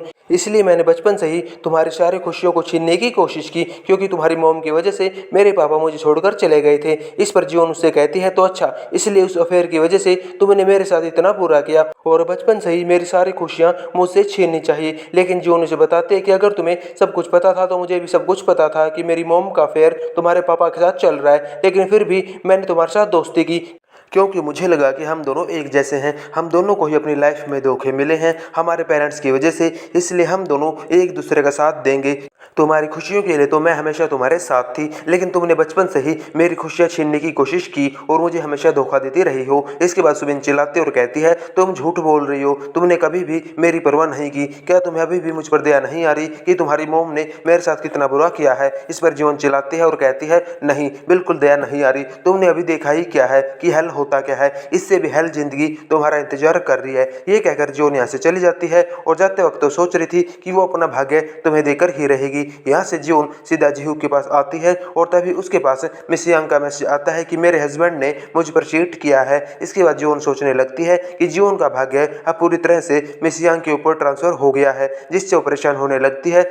दूसरी तरफ हम मिस्टर ली को देखते हैं जो कि मिस यांग पर पूरी तरह से नजर रख रहा था। वो देखते हैं कि मिस यांग सैड होकर कहीं पे जा रही थी, तो वो उसी जगह पर जाकर देखते हैं तो वहाँ पर उसके हस्बैंड और साथ में वो लड़की होते हैं जिसके साथ उनका अफेयर चल रहा था। इसके बाद वो मिस यांग के पास जाते हैं और कहते हैं कि तुम वहाँ से सैड होकर क्यों चली आई, जल्दी से वापस जाओ और अपने हस्बैंड को एक जोर से चाटा लगाओ, तुम्हें उसे सबक सिखाना चाहिए। तभी मिस यांग उससे पूछती है कि उसे इसके बारे में कैसे पता। तब मिस्टर ली बताते हैं उसे शुरू से ही सबके बारे में पता है। इसके बाद मिस यांग उसके सामने बहुत ज्यादा रोती है, जिस पर मिस्टर ली को बहुत बुरा लगता है। दूसरी तरफ हम यूरा को देखते हैं जो कि अपने पावर का यूज करके पुलिस को इस केस से दूर रख लेती है और उसे बंद भी करवा देती है। इसके बाद हम यूरा को इन्हो के रेस्टोरेंट में देखते हैं, मतलब वो अपने प्लान को सक्सेसफुल बनाने के लिए अब इन्हो का यूज करने वाली थी। उसी तरह जब मिनहान अगले दिन ऑफिस में आता है तो जीहू वहाँ पर नहीं होता। इस पर वो बहुत खुश हो रहा होता है कि अच्छा वो यहाँ पर नहीं है और हॉस्पिटल में पड़ा हुआ है। जब रात को ये दोनों सो रहे थे तब सुबिन चुपके से मिनहान के फोन से यूरा का नंबर निकाल लेती है। अब इसका वो क्या करेगी ये हमें आगे पता चलेगा। दूसरी तरफ हम जीहू और जीवन को देखते हैं। जीवन उससे कह रही थी कि मुझे तुमसे बहुत सारी बातें करनी है, प्लीज तुम उठ जाओ, मैं पहले जैसी वीक नहीं रही हूँ, मैं बहुत ज्यादा स्ट्रॉन्ग बन गई हूँ, मैंने अपने भाग्य से लड़ाई की है और तुम्हें भी अपने भाग्य से लड़ाई करनी होगी और तुम्हें उठना ही होगा। इसके बाद वो कहती है वो अपनी आगे की लाइफ जीहू के साथ स्पेंड करना चाहती है, इसलिए उसे उठना ही होगा। इसके बाद वो जीहू की बनाई हुई रिकॉर्डिंग सुनने लगती है, लेकिन जैसे ही वो रिकॉर्डिंग खत्म होती है हम देखते हैं जीहू को अपनी आंखें खोल लेता है। वो जीवन का हाथ पकड़ता है और उसे आई लव यू कहता है। जीवन भी रिप्लाई में आई लव यू टू कहती है। इसके बाद जीवन उसे हॉस्पिटल से घर लेकर आ जाती है। उसके हाथ पर चोट लगी थी, इसलिए उसके हाथ में बैंड बांध रखा था। वो उसे उतारने लगता है, लेकिन जीवन उसे मना करती है और कहती है तुम हमेशा अपनी मनमानी क्यों करते हो, डॉक्टर ने कहा है कि इसे हाथ पर लगा रहने दो। इसके बाद वो उससे माफी भी मांगती है और कहती है मुझे माफ कर देना, मैंने तुम पर बिलीव नहीं किया। वो कहता है यूरा एक बहुत ही कॉम्प्लिकेटेड वुमेन है, उसने हमेशा ही दूसरों की कमजोरी का फायदा उठाया है। जब मुझे उसकी असलियत का पता चला तो मैंने उससे एंगेजमेंट तोड़ दी, लेकिन इसके बाद भी मुझे 3 साल लग गए उसे पीछा छुड़वाने में। इसके बाद जीवन जीहू को बताते कि यूरा ने उसे मारने की कोशिश की और सुमिन और मिनहान ने भी उसका साथ दिया, मतलब उन सब ने मिलकर हमारे अगेंस्ट प्लानिंग करनी शुरू कर दी है। और तुम जानते हो मिस यांग के हस्बैंड का अफेयर चल रहा है, मतलब मेरा भाग्य मिस यांग के पास चला गया है और अगर मैंने ये भाग्य चेंज नहीं किया तो उनके साथ भी वही होगा जो मेरे साथ हुआ था, मतलब वो अपने हस्बैंड के हाथों मारी जाएगी, इसलिए मुझे उन्हें बचाना होगा और तुम मेरे साथ दोगे ना। तो जवाब के तौर पर जीहू को उसे फोरहेड पर किस करता है। इसके बाद हम मिस यांग को देखते हैं जो अपने हस्बैंड की कार में कुछ ढूंढ रही थी और तभी वो जीपीएस लोकेशन सर्च करती है, जो कि करंट लोकेशन एक कपल होटल की थी जहां पर कपल्स आते हैं। इसके बाद वो कार में लगे हुए कैमरे का एसडी कार्ड निकाल लेती है और वो सामने से जाते हुए अपने हस्बैंड को भी देख लेती है। इसके बाद सीन चेंज होता है और हमें मिस्टर ली और जीहू को दिखाए जाते हैं। मिस्टर ली जीहू को सारे फोटोज दिखाते हैं कि कैसे उन्होंने ट्रक रेंट पर लिया, पैसे दिए और ये एक्सीडेंट प्लान किया, लेकिन इसके बाद भी उनके पास कोई पक्का प्रूफ नहीं है कि एक्सीडेंट उन्होंने ही करवाया है, क्योंकि इनके पास कुछ प्रूफ हो इससे पहले ही यूरा ने सब कुछ गायब कर दिया और ऊपर से सुबिन के फादर और जियोन का मदर का भी कुछ पता नहीं है। इस पर जियो कहता है कि अगर हमें उनको ढूंढना है तो हमें यूरा का पीछा करना होगा, क्योंकि यूरा उन तक हमसे पहले पहुंच जाएगी और उन्हें छुपाने की कोशिश करेगी। इसके बाद मिस्टर ली जियो से कहता है कि अगर तुम्हें पता था कि एक्सीडेंट होने वाला है तो तुमने इसके बारे में मुझे पहले क्यों नहीं बताया। इस पर जियो कहता है क्योंकि मैं तुम पर पूरी तरह से ट्रस्ट नहीं करता। इसके बाद वो उसे हक कर लेता है, मतलब जियो को अब मिस्टर ली पर पूरी तरह से ट्रस्ट करता है। इसके बाद मिस्टर ली कहते हैं ठीक है अब मैं इतना भी नाराज नहीं हूँ। इसके बाद हम रात का सीन देखते हैं जहाँ पे जियोन जिहू के घर आई हुई थी। वो उसके लिए खाना बनाती है लेकिन जिहू से खाना खाया ही नहीं जाता, लेकिन वो एक्टिंग कर रहा था। वो चाहता था कि जियोन उसे अपने हाथों से खिलाए और उसका प्लान काम करता है और जियोन उसे अपने हाथों से खाना खिलाती है। इसके बाद जियोन उससे पूछने लगती है कि 2023 में तुम्हारा एक्सीडेंट कैसे हुआ था, लेकिन जियो कहता है कि मैं इसके बारे में बात नहीं करना चाहता। इसके बाद जियोन यहाँ से जाने लगती है तो फिर से सर दर्द का बहाना करने लगता है, इसलिए जियोन उसके पास आती है तो जियो को उसे गले लगा लेता है और उससे पूछता है क्या वो आज रात यहीं पर रुक सकती है। इस पर जियोन मान जाती है। फिर हम जियोन को जिहू के रूम में देखते हैं जो कि फर्श पर ही अपना बेड लगा रही थी। वो कहती है ठीक है तुम आराम से ऊपर सो जाओ, मैं यहाँ पर नीचे सो जाऊंगी, अगर किसी चीज की जरूरत हो तो मुझे बता देना। लेकिन हम देखते हैं जिहू जैसे लाइट बंद करता है तो बिस्तर लेकर जियोन के पास ही सो जाता है और हम देखते हैं ये दोनों हक करके सो जाते हैं। जब जिहू सुबह उठता है तो वो देखता है कि जियोन यहाँ पर नहीं है। वो फिर से घबरा जाता है कि कहीं जियोन उसे छोड़कर तो नहीं चली गई, लेकिन जिहू जैसे बाहर आता है तो देखता है जियोन किचन में ब्रेकफास्ट बना रही थी। वो उसे जाकर पीछे से हग करता है तो जियो नोटिस करती है कि जिहू ने उसे अपने दोनों हाथों से हग किया हुआ है। वो उससे पूछते हैं कि तुम्हारा हाथ तो ठीक है, मतलब अब तक तुम ड्रामा कर रहे थे। इस पर जियो हंसता है और कहता है नहीं ऐसा नहीं है, मेरे हाथ में सच में दर्द हो रहा है। इसके बाद हम जियोन को ऑफिस में देखते हैं जो अपना काम कर रही थी। तभी मिस्टर किम उसके पास आते हैं और अपनी बॉसगिरी झाड़ने लगते हैं कि कल तुम काम पर क्यों नहीं आई। जियोन कहती है कि कल मुझे एक जरूरी काम था। मिस्टर किम फिर भी नहीं मानते और उसे कहने लगते हैं कि ऐसे कैसे चलेगा, अपने पर्सनल काम को साइड में रख के तुम्हें अपना काम करना चाहिए। योन भी ये सब देख रही थी और कहती है कि ये हमेशा अपनी दादागिरी सब पर झाड़ता रहता है। इसके बाद पीछे से मिस यांग आ जाती है और मिस्टर किम को सुनाने लगती है। फिर सभी एम्प्लॉइज दौड़कर उनके पास आते हैं और उनका हाल चाल पूछने लगते हैं। तभी यहाँ पर मिनहान भी आ जाता है और जियोन को देखकर सोचता है कि ये तो ऐसे रिएक्ट कर रही है जैसे कुछ हुआ ही नहीं। इसके बाद वो यूरा को कॉल करता है और उसे बताता है कि जियोन ऑफिस आई है और ऐसे रिएक्ट कर रही है जैसे कुछ हुआ ही नहीं। तो इस पर यूरा कहती है तो मैं क्या करूं, वहां आकर जियोन से लड़ाई करूं? अगर वो ऐसा दिखा रही है कि कुछ नहीं हुआ तो तुम भी ऐसा शो करो कि कुछ भी नहीं हुआ है। मेरे बताने से पहले कुछ करने की जरूरत नहीं है। अगर तुम इससे ज्यादा कुछ चाहते हो तो आज हम मिलेंगे और आगे की प्लान के बारे में सोचेंगे। फोन रखने के बाद यूरा कहती है कि मुझे ऐसे लो स्टैंडर्ड के लोगों से काम करवाना ही नहीं चाहिए। इसके बाद उसका आदमी उसे बताता है कि उन दोनों का कुछ भी पता नहीं चल रहा है, लेकिन उसका फोन अभी भी ऑन है। इसके बाद यूरा सुमिन के फादर को कॉल करती है और उसे बताती है कि तुम दोनों कहां पर छुप कर बैठ गए हो। उसके बाद सुमिन का फादर उससे कहता है कि मुझे तुम पर ट्रस्ट नहीं है, अगर तुमने हमें कुछ कर दिया तो इसलिए हम यहाँ पर छुप कर बैठ गए हैं। इसके बाद यूरा उनसे कहती है कि ऐसा नहीं है, मैं अपने खास लोगों को हमेशा खुश रखती हूँ, इसलिए मैं तुम्हें एक अचानक ट्रिप दे रही हूँ।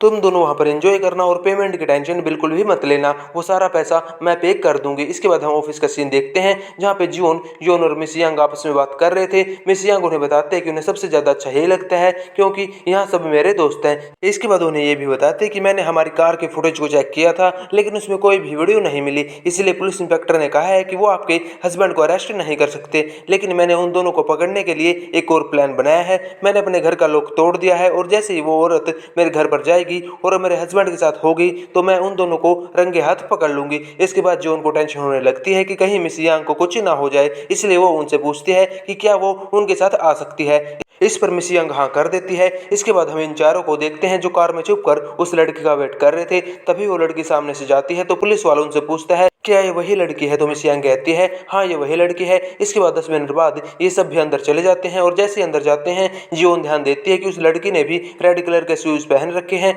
जो कि बिल्कुल उसके पास से मिलता जुलता था क्योंकि सुमिन ने भी रेड कलर के सैंडल्स पहन रखे थे। अंदर जाते ही पुलिस इंस्पेक्टर इन सब की फोटो क्लिक करने लगते हैं सबूत के लिए, लेकिन जैसे ही वो फोटो क्लिक कर रहे थे मिस यांग के हस्बैंड बाहर आते हैं और उसके हाथों में एक कैंडी का जार होता है जो कि फोटो फ्लैश की वजह से टूटकर बिखर जाता है। जिस पर जियोन को याद आता है कि ये बिल्कुल उसके पास्ट जैसा हो रहा है क्योंकि ये कैंडी का जार उसने मिनहान के ऊपर देकर मारा था जिसकी वजह से फ्लोर पर सारी कैंडीज बिखर गई थी। इसके बाद वो डरने लगती है कहीं मिस यांग के साथ कुछ गलत ना हो जाए। तभी वो लड़की बाहर आती है और सबको एक्सप्लेन करने लगती है कि मैं मिस यांग की पड़ोसन हूँ। जब से उन्हें गैस्ट्रिक कैंसर हुआ है वो हॉस्पिटल में ही ज़्यादा रहती है इसलिए लियोन बाहर से कुछ ऑर्डर करते रहते हैं, इसलिए मैं उनके लिए बस खाना लेकर आई थी। इसके बाद पुलिस यहाँ से चली जाती है और लियोन मिस यांग और जियोन पर ही चिल्लाने लगता है कि तुमने मुझ पर शक किया। इसके बाद वो जियोन को भी घर से बाहर निकालने लगता है। मिस यांग जियोन से कहती है तुम यहाँ से जाओ, मैं इनसे बात करती हूँ। लेकिन तभी जियोन उस कांच की टेबल की तरफ देखती है और सोचती है कि पिछली लाइफ में वो इसी कांच के टेबल के ऊपर गिरकर मारी गई थी, इसलिए कहीं मेरे जाने के बाद मिस यांग के साथ ऐसा कुछ हो गया तो। इसलिए वो लियोन से कहती है कि मैं जरूर जाऊंगी, लेकिन जाने से पहले मुझे एक काम करना है। इसलिए वो एक हॉकी स्टिक उठाती है और लियोन की तरफ बढ़ने लगती है। बेचारा लियोन सोचता है कहीं वो मुझे तो नहीं मारेगी, लेकिन वो इस कांच के टेबल के टुकड़े टुकड़े कर देती है कि कहीं इसके ऊपर गिरकर मिस यांग की मौत ना हो जाए। कांच के टूटने की आवाज सुनकर पुलिस भी यहाँ पर आ जाती है और लियोन पुलिस से कहने लगता है कि ये औरत बिल्कुल पागल हो गई है, आप प्लीज इसे अरेस्ट कर लीजिए। और वो अपनी वाइफ को भी एम्ब्रेस करने लगता है। इस पर मिस यांग कहती है तुम्हें शर्म नहीं आती, एक तो तुम पीछे से मुझ पर चीट कर रहे हो और इन सब पर गलत इल्जाम लगा रहे हो। और इस पर लियोन को भी गुस्सा आ जाता है और वो मिस यांग को धक्का दे देता है और वैसे ही बिल्कुल जियोन की तरह उसी जगह पर गिर जाती है जहाँ पर कांच का टेबल था। लेकिन जियोन ने पहले से ही कांच के टेबल को तोड़ दिया था, तो इस बार वो फर्श पर गिरती है और उन्हें कुछ भी नहीं होता। इसके बाद हम इन दोनों को पुलिस स्टेशन में देखते हैं जहां पर मिस्टर ली और जीहुक भी आ गए थे। उसके बाद जीहुक जियोन के पास जाता है और उससे पूछता है कि तुम ठीक तो हो ना। जियोन हाँ कहती है। इसके बाद वो ऐसे जाने लगती है। जाने से पहले जियोन मिस यांग से कहती है अगर आपको दोबारा उससे मिलने जाना हो तो अकेले मत जाना, मुझे भी अपने साथ लेकर जाना। इसके ऊपर मिस यांग कहती है कि तुम बहुत ही अजीब बिहेव कर रही हो, तुम्हें कुछ हुआ तो नहीं है। इस पर जियोन कहती है कि मुझे उस आदमी पर बिल्कुल भी भरोसा नहीं है, इसलिए तुम मुझे अपने साथ लेकर जाना।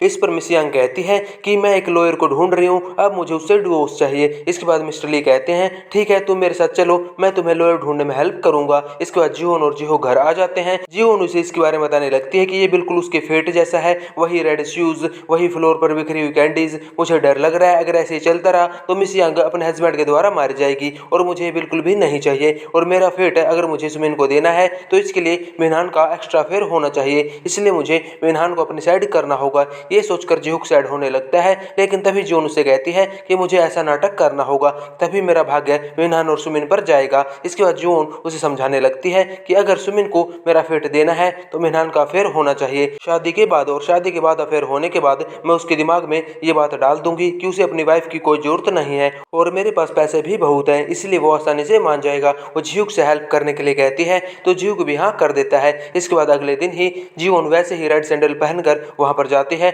और ये दोनों अपना नाटक करना शुरू कर देते हैं। नाटक के पहले पार्ट में जियोन एक एम्प्लॉय के पास जाता है और उसे कहता है कि अब मेल किट के प्रोजेक्ट पर तुम काम करोगे और जियोन काम नहीं करेगी। इस बात को सुनकर जियोन उसके पीछे जाने लगती है और मिनहान भी इन दोनों की बातें सुनने के लिए इनके पीछे जाता है। जियोन उससे कहती है कि इस प्रोजेक्ट को मैं हैंडल कर रही थी तो तुम किसी और को कैसे बोल सकते हो। इस पर जियोन उसे कहने लगता है तुमने भी तो मेरे ऊपर पैसों को चूज किया, इसलिए मैं भी अब तुम्हें इस काम से निकाल रहा हूँ और अच्छा होगा तुम रिजाइन कर दो, मैं तुम्हारे साथ काम नहीं करना चाहता। जियोन उससे कहती है कि ठीक है मैं रिजाइन कर दूंगी, लेकिन हमारे पर्सनल रीजन की वजह से तुम मुझे प्रोफेशनली काम से नहीं निकाल सकते। लेकिन जियोन उसे कहता है कि तुमने भी तो पर्सनल रीजन की वजह से मुझे रिजेक्ट किया था, इसलिए मैं भी अब तुम्हें पर्सनल रीजन की वजह से निकाल रहा हूँ। और ये सारी बातें मिनहान भी सुन लेता है और ये सुनकर उसे बहुत बड़ा शौक लगता है, जो कि जिहुक और जियोन का ही प्लान था और वो दोनों उसे ये सब सुनाना चाहते थे। इसके बाद वो इसके बारे में सोच रहा था और बहुत कंफ्यूज हो रहा था और सोचता है कि मैं यूरा को बता दूं इस बारे में, लेकिन वो यूरा को नहीं बताता क्योंकि वो खुद ही बहुत ज्यादा कंफ्यूज था। वो काम कर ही रहा था कि तभी जियोन उसके पास आती है और उसे बहकाने लगती है। वो उसे कहती है कि ये सब ऐसे नहीं होता, अगर तुम सुमिन के पास नहीं गए होते। इसके बाद मिनहान उसे कहता है कि तुमने भी तो एक अमीर आदमी के लिए मुझे छोड़ दिया था, अब ये सब क्यों कर रही हो। इसके बाद जियोन कहती है तुमने सही कहा, मुझसे बहुत बड़ी गलती हो गई, लेकिन अब चीजें पहले जैसी नहीं रही हैं। इस पर मिनहान और भी ज्यादा कंफ्यूज हो जाता है तो जियोन उससे पूछती है क्या आज रात वो फ्री है, तो मिनहान हाँ कर देता है। इसके बाद हम इन दोनों को एक रेस्टोरेंट में देखते हैं। इसके बाद जियोन उसे बताने लगती है कि वो 80 बिलियन वोन की मालकिन है और ये पैसे मुझे जिहू के दादाजी ने दिए हैं जिहू को छोड़ने के लिए। अब इतना अच्छा ऑफर था तो मैं कैसे मना कर सकती थी, इसलिए मैंने पैसे ले लिए और जिहू को छोड़ दिया। इसलिए जिहू मुझसे नाराज है और वो मुझे रिजाइन करने के लिए कह रहा है। इस पर मिनहान उससे पूछता है क्या तुम दोनों ने ब्रेकअप कर लिया है। इस पर जियोन कहती है हाँ ब्रेकअप ही समझो, लेकिन ये ब्रेकअप मेरी साइड से अभी कंफर्म नहीं है क्योंकि कुछ दिन पहले कुछ अजीब हुआ था, किसी ने मुझे मारने की कोशिश की थी और वो भी एक ट्रक एक्सीडेंट में। और क्या तुम जानते हो वो ट्रक कौन चला रहा था? इस पर मिनहान डरते डरते पूछता है कि कौन चला रहा था। वो बताते हैं कि वो ट्रक सुमिन के डैड चला रहे थे। इस पर मिनहान सोचने लगता है कि जीवन को तो सब कुछ पता है।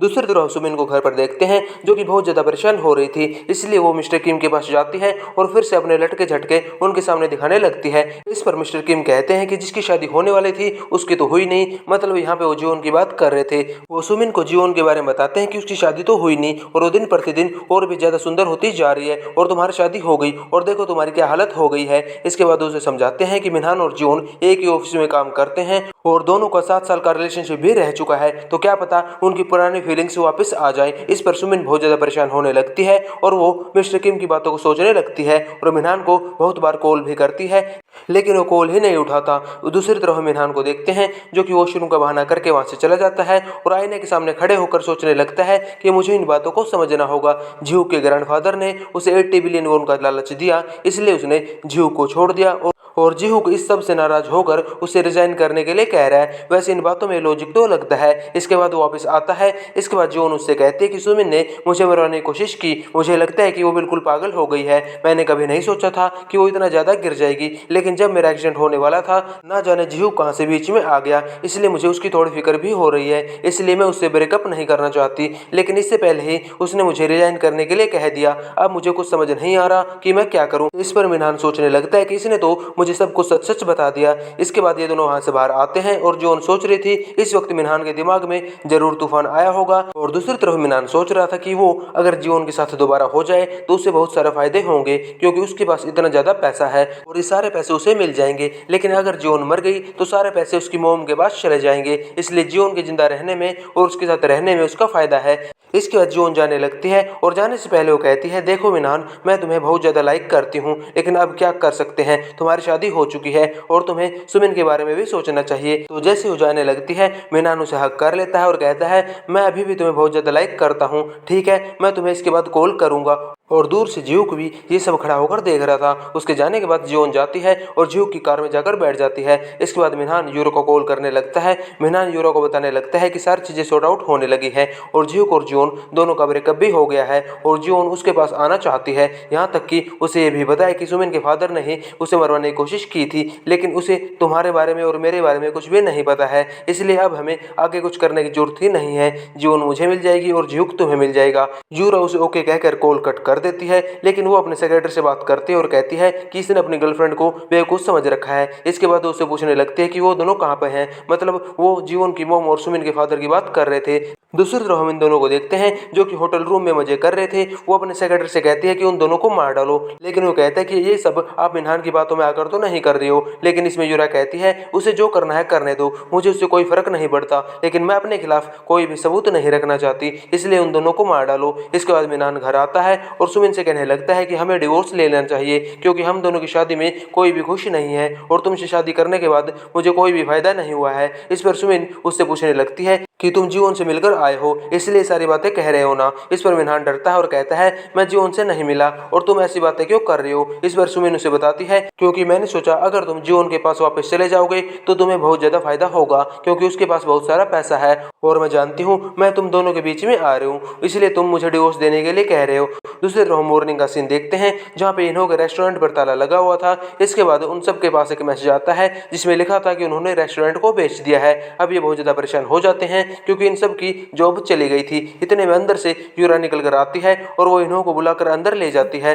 वो इन्हों को बिठाती है और उसे बताती है कि ये रेस्टोरेंट उसने खरीद लिया है। इसके बाद वो इन्हों से कहती है, लेकिन ये रेस्टोरेंट मेरे कोई काम का नहीं है। अब मैं तुम्हारे सामने 2 चॉइस रखती हूँ, तुम्हें उनमें से एक को मानना होगा। एक चॉइस ये है कि जो मैं कहती हूँ तुम्हें वो करना होगा और ये रेस्टोरेंट तुम्हारा हो जाएगा, और दूसरी चॉइस ये है तुम ऐसे ही जॉबलेस बनकर घूमते रहो। इसके बाद वो जॉब जाने की वजह से बहुत ज्यादा परेशान होता है, इसलिए वो योन के पास जाता है और योन उसे जीवन के पास लेकर आती है। इन्हों उसे बताता है कि उसके रेस्टोरेंट को यूरा नाम की लेडी ने खरीद लिया है और उसने उसे 2 चॉइसेस भी दी है। अब उसे समझ नहीं आ रहा कि वो क्या करे। ये बात सुनकर जीवन समझ जाती है कि ये सब यूरा जानबूझकर कर रही है, इसलिए सारी बातें वो जियो को जाकर बता देती है। जीहूक उसे कहता है कि मुझे इन सब के बारे में पता है, तुम उसकी फिक्र मत करो। इसके बाद जब जीहूक कॉल रखता है, उसके सामने यूरा का सेक्रेटरी खड़ा था। जीहूक उसे वही कहता है जो यूरा ने कहा था इन्हों से। वो उसे कहता है तुम्हारे सामने दो चॉइस है, या तो यूरा का पर्दाफाश करने मेरी हेल्प करो वरना उसी के साथ डूब जाओ। इसके बाद हम जियोन को ऑफिस में देखते हैं, जिसके पास मिनहान कॉल आता है। वो कॉल उठाती है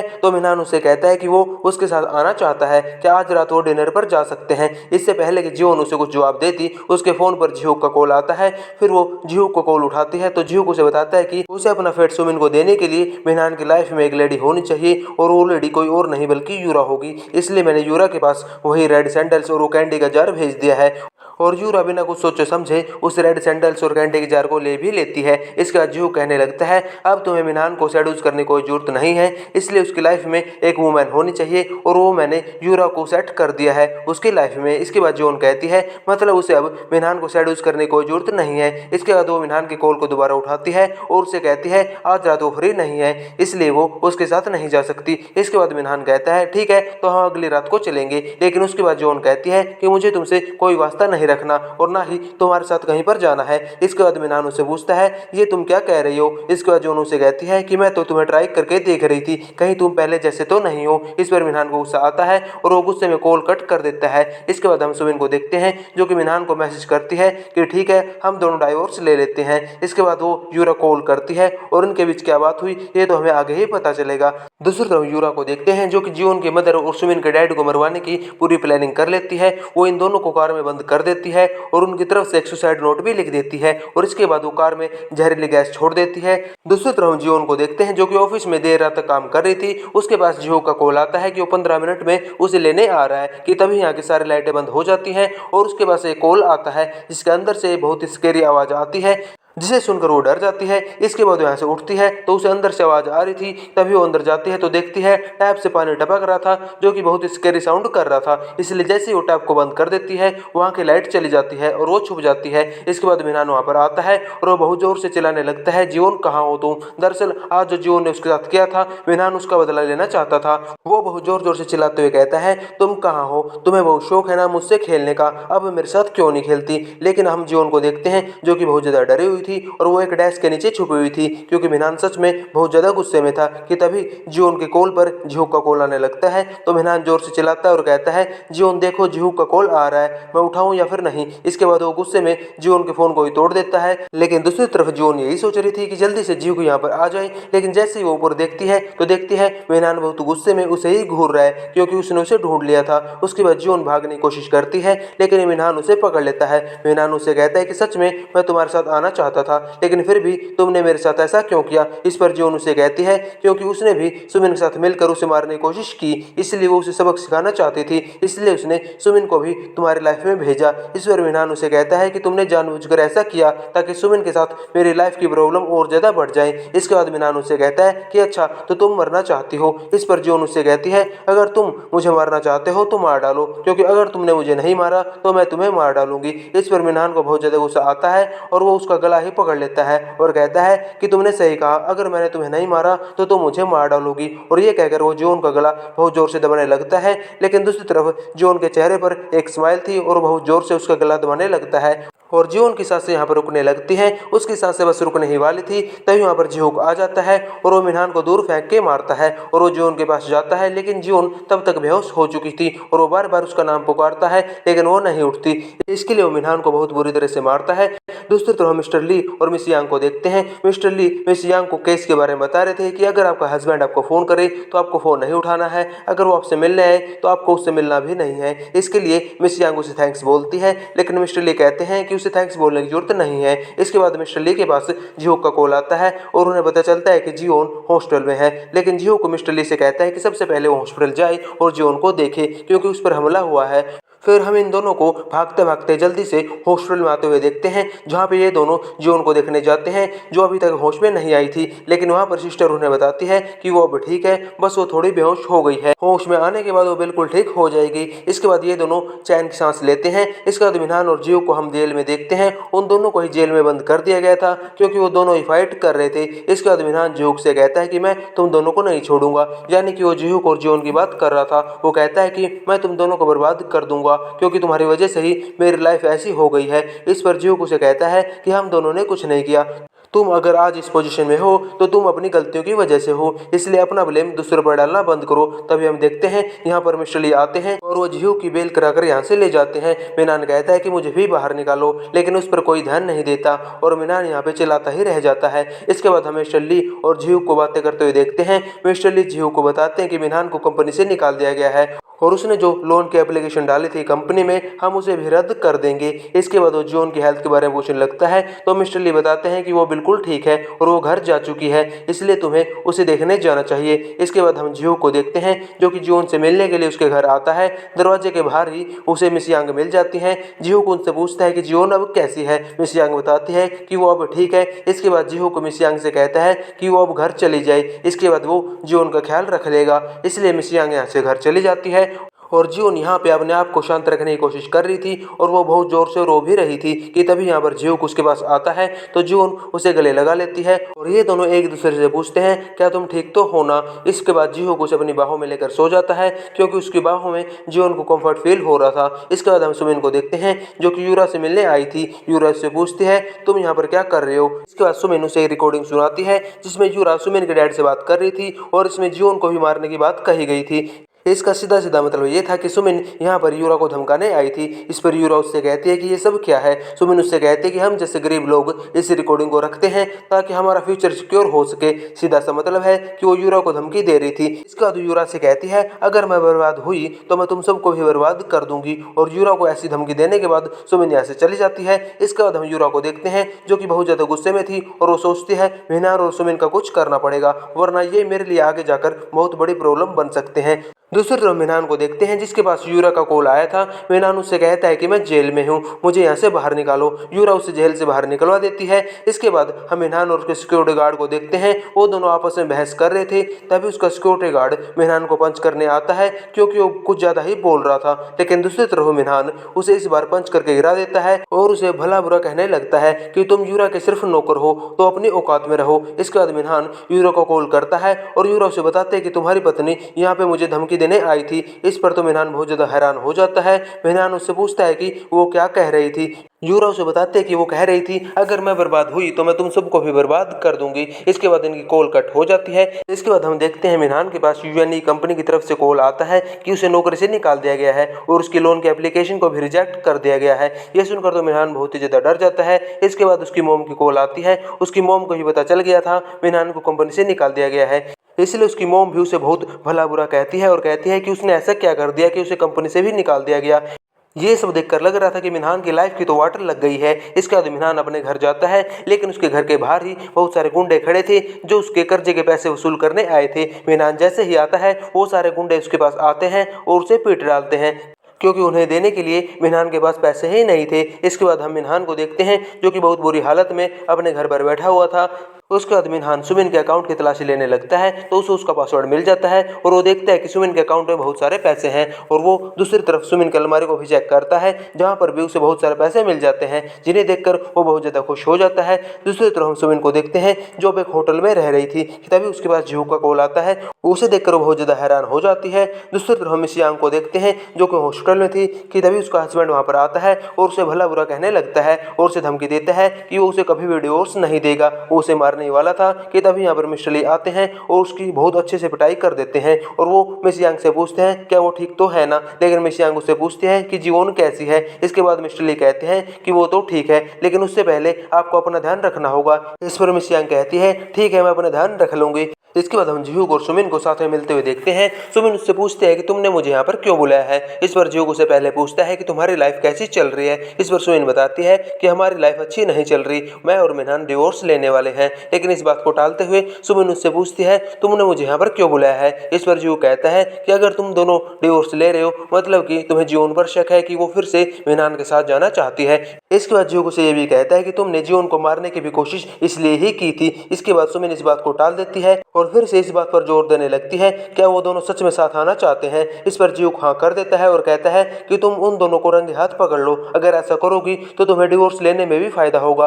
अगर तुम सीधा सीधा डिवोर्स लोगी तो तुम्हें कंपनी की तरफ से कुछ नहीं मिलेगा, लेकिन अगर तुम डिवोर्स ये कहकर लोगी कि इसमें मिनहान का फॉल्ट है तो तुम्हें कंपनी की तरफ से पैसे मिलेंगे और इसमें तुम्हारा बहुत ज्यादा फायदा है। इस पर वो कहती है कि इसमें मेरा तो फायदा होगा, लेकिन तुम्हें इससे क्या मिलेगा। तो जीहू कहता है मुझे जीवन मिलेगी। वो बताता है कि वो जीवन को सच में बहुत ज्यादा पसंद करता है और वो नहीं चाहता कि वो मिनहान के साथ रहे। इसके बाद सुमिन उससे पूछती है मैं जानती हूँ कि तुम मुझसे बहुत ज्यादा नफरत करते हो, क्या तुम मुझे इसका रीजन बता सकते हो। इस पर जीहू उसे कहता है क्योंकि तुम बहुत ज्यादा सेल्फिश हो और सिर्फ अपने बारे में सोचती हो। इस पर सुमिन कहती है तो तुम मेरी हेल्प क्यों लेना चाहते हो। इसके बाद जीहू उसे कहता है क्योंकि इससे हम दोनों का ही फायदा होगा, जब तुम अपना फैसला ले लो तब मुझे बता देना। इसके बाद जीहू यहाँ से चला जाता है। जीहू के जाने के बाद सुमिन यहाँ से बाहर आती है और सोचती है मैं इस जीवन को नहीं छोड़ूंगी, आखिर इसमें ऐसा क्या है जो सब लोग इसके पीछे पड़े हुए हैं। दूसरी तरफ हम जीहू और जीवन को देखते हैं जो इसी प्लान के बारे में बात कर रहे थे।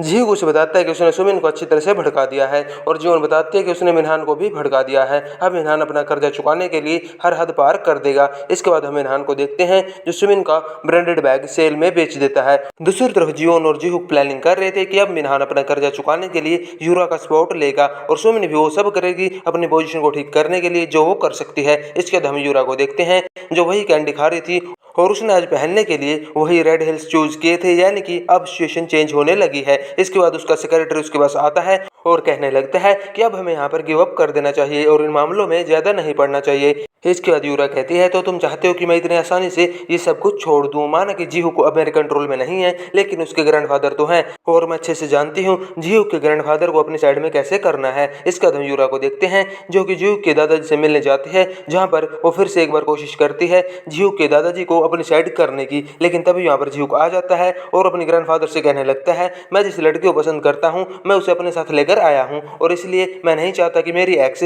बार बार हमारे घर आए, इससे उसे अनकंफर्टेबल फील होगा। तब वो जीवन को अपने साथ लेकर आता है और जीवन को देखकर तो यूरा को बहुत ज्यादा गुस्सा आता है और उसे यहाँ से खाली हाथे लौटना पड़ता है। इसके बाद ग्रैंडफादर जीवन से उनके और जीहू के रिलेशन के बारे में पूछने लगते हैं।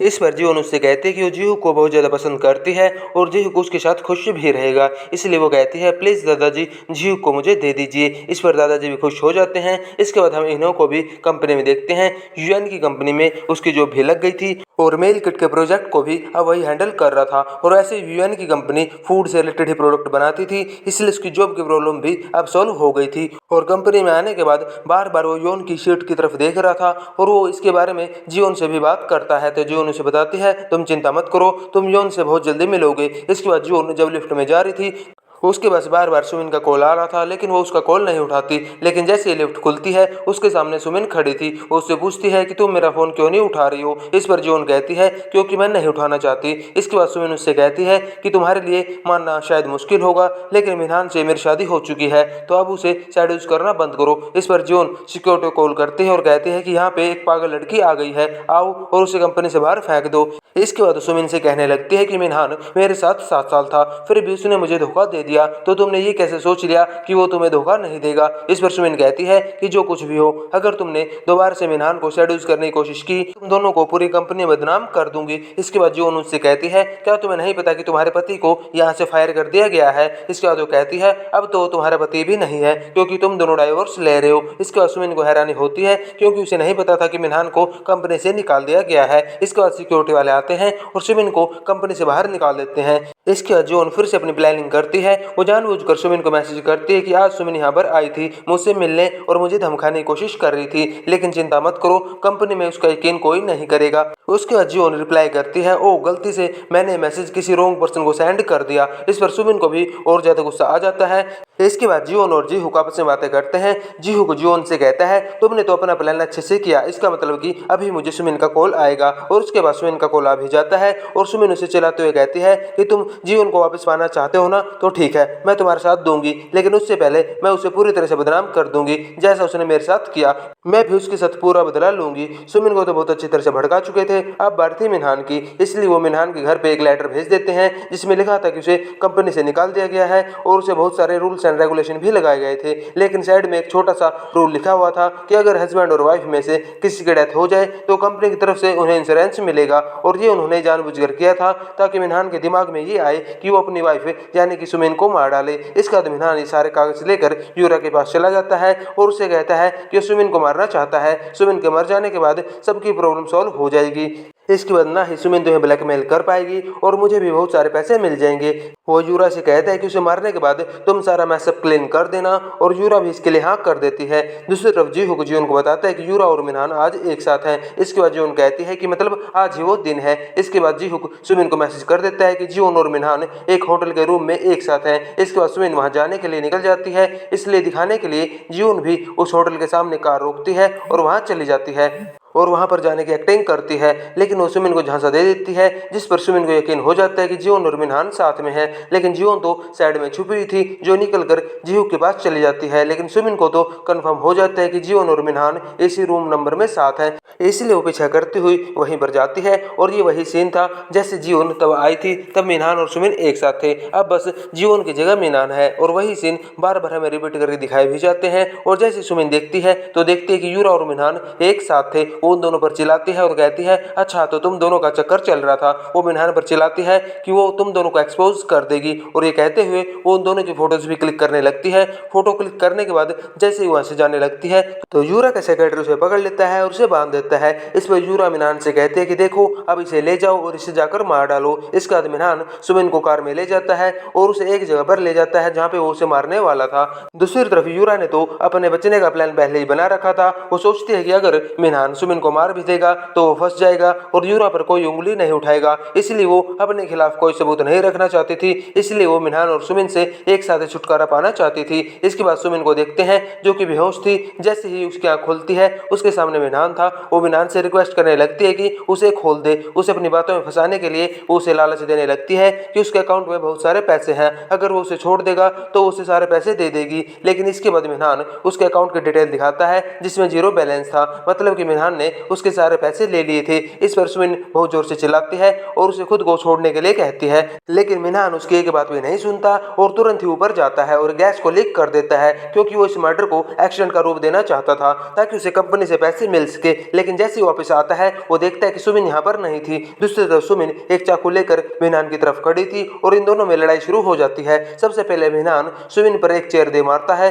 जिससे वो नीचे गिर जाती है। अब कंट्रोल मिनहान के पास आ गया था, इसीलिए उसे बताने लगता है कि वो यहाँ पे तड़प तड़प कर मर जाएगी और पुलिस भी उसका कुछ नहीं बिगाड़ पाएगी क्योंकि वो इसे एक्सीडेंट का रूप दे देगा। उसके बाद सुमिन को गुस्सा आता है और वो मिनहान को एक जोर से किक करती है और वो उसे सारा सच बताने लगती है कि वो कभी प्रेग्नेंट तो थी ही नहीं, उसने सबसे झूठ बोला था। इस पर तो मिनहान को बहुत ज्यादा हैरानी होती है। इसके बाद सुमिन फिर से नाइफ की तरफ जाने लगती है लेकिन मिनहान उसे पकड़ लेता है। इस पर सुमिन भी उसे एक जोर का गिलास उसके सर में देकर मारती है और उसे धक्का दे देती है। इसके बाद हम देखते हैं कि फेथ पूरी तरह से मिनहान पर चला गया था और वो बिल्कुल जीवन की तरह ही एक कांच के गिलास पर गिरने लगता है और कांच के गिलास पर गिरने से उसके सर पर बहुत ज्यादा चोट लगती है और उसकी वहीं पर मौत हो जाती है। इससे जीवन का सारा फेट मिनहान पर चला गया था। उसके बाद यहाँ पे पुलिस भी आ जाती है। दूसरी तरफ मिस्टर ली और जीहू को बातें करते हुए देखते हैं। मिस्टर ली जीहू को बताता है कि मिस यांग के केस अब बहुत ज्यादा आसान हो गया है, उन्हें बहुत आसानी से डिवोर्स मिल जाएगा क्योंकि उनके हस्बैंड की अफेयर की वीडियो रिकवर हो गई है। अचानक से हो गई, मुझे नहीं पता कैसे। दरअसल हुआ ये था कि जीवन का फेट जो मिस यांग पर चला गया था वो वापस से सुमिन और मिनहान पर चला गया, इसलिए उनकी लाइफ की अब सारी प्रॉब्लम सॉल्व हो गई थी। दूसरी तरफ जीवन को देखते हैं जिसके बाद से मैसेज आता है जो कि था मिनहान के फ्यूनरल का। इसके बाद हम जीहू और जियोन को मिनहान के फ्यूनरल पर देखते हैं जहां पर जियोन के फेस पर कोई भी एक्सप्रेशन नहीं था। वो बस ये सोच रही थी कि मिनहान को अपने कर्मों की सजा मिल गई। तभी वो यहाँ पर मिनहान की मॉम को देखती है। मिनहान की मॉम उसे देखकर चिल्लाते हैं कि तुम यहाँ पर क्या कर रही हो, तो ये सब तुम्हारी वजह से हुआ है। अगर तुम मिनहान से ब्रेकअप नहीं करती तो सुमिन जैसी लड़की उसकी लाइफ में नहीं आती, क्योंकि यहाँ पर सभी ये सोच रहे थे कि सुमिन ने ही मिनहान को मारा है। दूसरी तरफ ये न्यूज टीवी पर भी आ जाती है जहाँ पर सब लोग सुमिन को ही मिनहान का मर्डरर समझ रहे थे और कंपनी में भी सब तरफ सुमिन और मिनहान की बातें चल रही थी। इसके बाद जब इनहान की मॉम घर जाती है तो देखती है कि पूरा घर तहस नहस हो रखा है और इसकी रिपोर्ट उसने पुलिस में भी की थी। जब ये बात जीहू को पता चलती है तो समझ जाता है कि सुमिन ने किया है। इसके बाद हम जीवन और जीहू को साथ में देखते हैं। ये दोनों बातें कर रहे थे। जीहू जीवन से कहता है कि मैंने अपनी लाइफ में बहुत सारे ऐसे लोगों को देखा है जो अपनी सेल्फिशनेस के चक्कर में किसी भी हद तक चले जाते हैं और कुछ भी कर सकते हैं। वो ये सब ठीक ही कह रहा था क्योंकि सुमिन का अगला टारगेट जीवन थी। अब जब उसकी लाइफ बर्बाद हो चुकी है तो वो जीवन को कैसे खुश रहने दे सकती है। इसके बाद हमें सुमिन को दिखाया जाता है जो कि मेंशन के बाहर खड़ी थी और उसके दिल में बदले की आग लगी हुई थी जो कि वो जीवन से लेना चाहती थी। इसके बाद हम यूरा को पुलिस स्टेशन में देखते हैं। उसके पास डिटेक्टिव आता है और उससे पूछताछ करने लगता है और उससे कहता है कि मैं जानता हूँ कि तुम बहुत ही पावरफुल लेडी हो, तुम अपनी पावर से बहुत कुछ कर सकती हो, लेकिन यहाँ तुम्हारी ऐसी कोई चाल नहीं चलेगी। इस पर यूरा स्माइल करती है और उससे कहती है कि तुमने सही कहा, मैं बहुत पावरफुल हूँ। अगर तुम्हें इसका यकीन नहीं होता तो थोड़ी देर में यकीन हो जाएगा। तभी हम देखते हैं उसका सेक्रेटरी उसके वकील के साथ आता है और इससे पहले कि डिटेक्टिव उससे कोई सवाल पूछता उससे बेल मिल जाती है। और यहाँ से जाते वक्त यूरा बहुत ज्यादा गुस्से में होती है और कहती है लगता है सब लोग अपनी औकात भूल गए हैं, सब लोगों को उनकी औकात याद दिलानी पड़ेगी। लेकिन जैसे ही वो यहाँ से निकलती है उसके सामने मिस्टर ली और दादाजी होते हैं। वो दादाजी से मिलने जाती है और उन्हें बताते हैं कि पुलिस को मेरे बारे में मिसअंडरस्टैंडिंग हो गई थी, लेकिन अब सारी चीजें क्लियर हो गई हैं, इसलिए आप चिंता मत कीजिए। वो दादाजी के सामने बिल्कुल ही अच्छी बनने की कोशिश कर रही थी, लेकिन दादाजी को उसकी सच्चाई पता चल जाती है। वो उससे कहते हैं कि यूरा इस बार तुमने हद पार कर दी, मेरा तुम्हें सजेशन यही होगा कि तुम यहाँ से कहीं दूर चले जाओ। इस पर यूरा कहती है कि मैं यहाँ से बिल्कुल दूर नहीं जाऊंगी। यूरा दादाजी से कहती है कि जीहू को आपका फैमिली मेंबर है, वो कुछ गलत करे तो ठीक, और मैंने अगर कुछ गलत किया तो आप मुझे यहाँ से दूर भेज रहे हो। इस पर वो नाराज हो जाती है और कहती है आप मुझे टच नहीं कर सकते,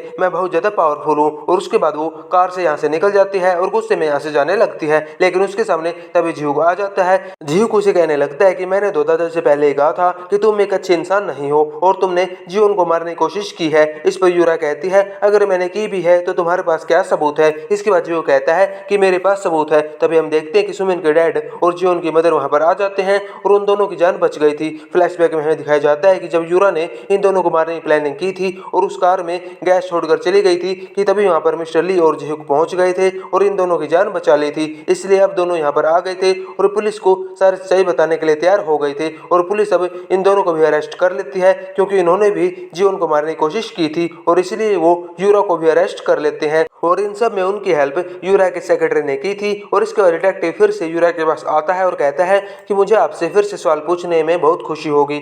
दूसरी तरफ हम सियांग को देखते हैं जिनकी सर्जरी पूरी हो गई थी और उनका कैंसर भी ठीक हो गया था। जब वो हॉस्पिटल में अपनी आंखें खोलती है तो उनके सामने सभी लोग खड़े थे जिन्हें देखकर बहुत ज्यादा खुश हो जाती है। वो उन सबसे बातें करती है कि मैं बहुत खुश हूँ कि मुझे जीने के लिए दूसरा चांस मिला और मैं अपनी लाइफ को अब बहुत ज्यादा बेटर बनाऊंगी। इस पर वो तीनों भी बहुत ज्यादा खुश होते हैं और जीहू ने बताया है कि उनका केस अब बहुत आसान हो गया है क्योंकि उनके हस्बैंड की अफेयर की वीडियो अब रिकवर हो गई है, इसलिए आसानी से उन्हें डिवोर्स भी मिल जाएगा और अपनी बेटी की कस्टडी भी मिल जाएगी। इस पर मिस यांग बहुत खुश होती है और कहने लगती है कि मैं अपनी बेटी के लिए थोड़ी सैड हूँ क्योंकि उसे अपने फादर का प्यार नहीं मिलेगा, लेकिन मैं अपनी लाइफ में कोशिश करूंगी कि मैं उसे मदर और फादर दोनों का प्यार दे सकूं। इस पर मिस्टर ली कहते हैं आप एक बार फिर से सोच सकती हो, लेकिन मिस यांग कहती है नहीं, अब मैं अपनी लाइफ को परफेक्ट बनाने की कोशिश करना चाहती हूँ और आगे बढ़ना चाहती हूँ। और उनकी ये हिम्मत देखकर बाकी सभी बहुत ज्यादा खुश होते हैं। दूसरी तरफ हम इनो को देखते हैं जो कि आते ही जो उनको देखता है और उसे देखकर बहुत ज्यादा खुश हो जाता है। वो धीरे से उसके पास जाता है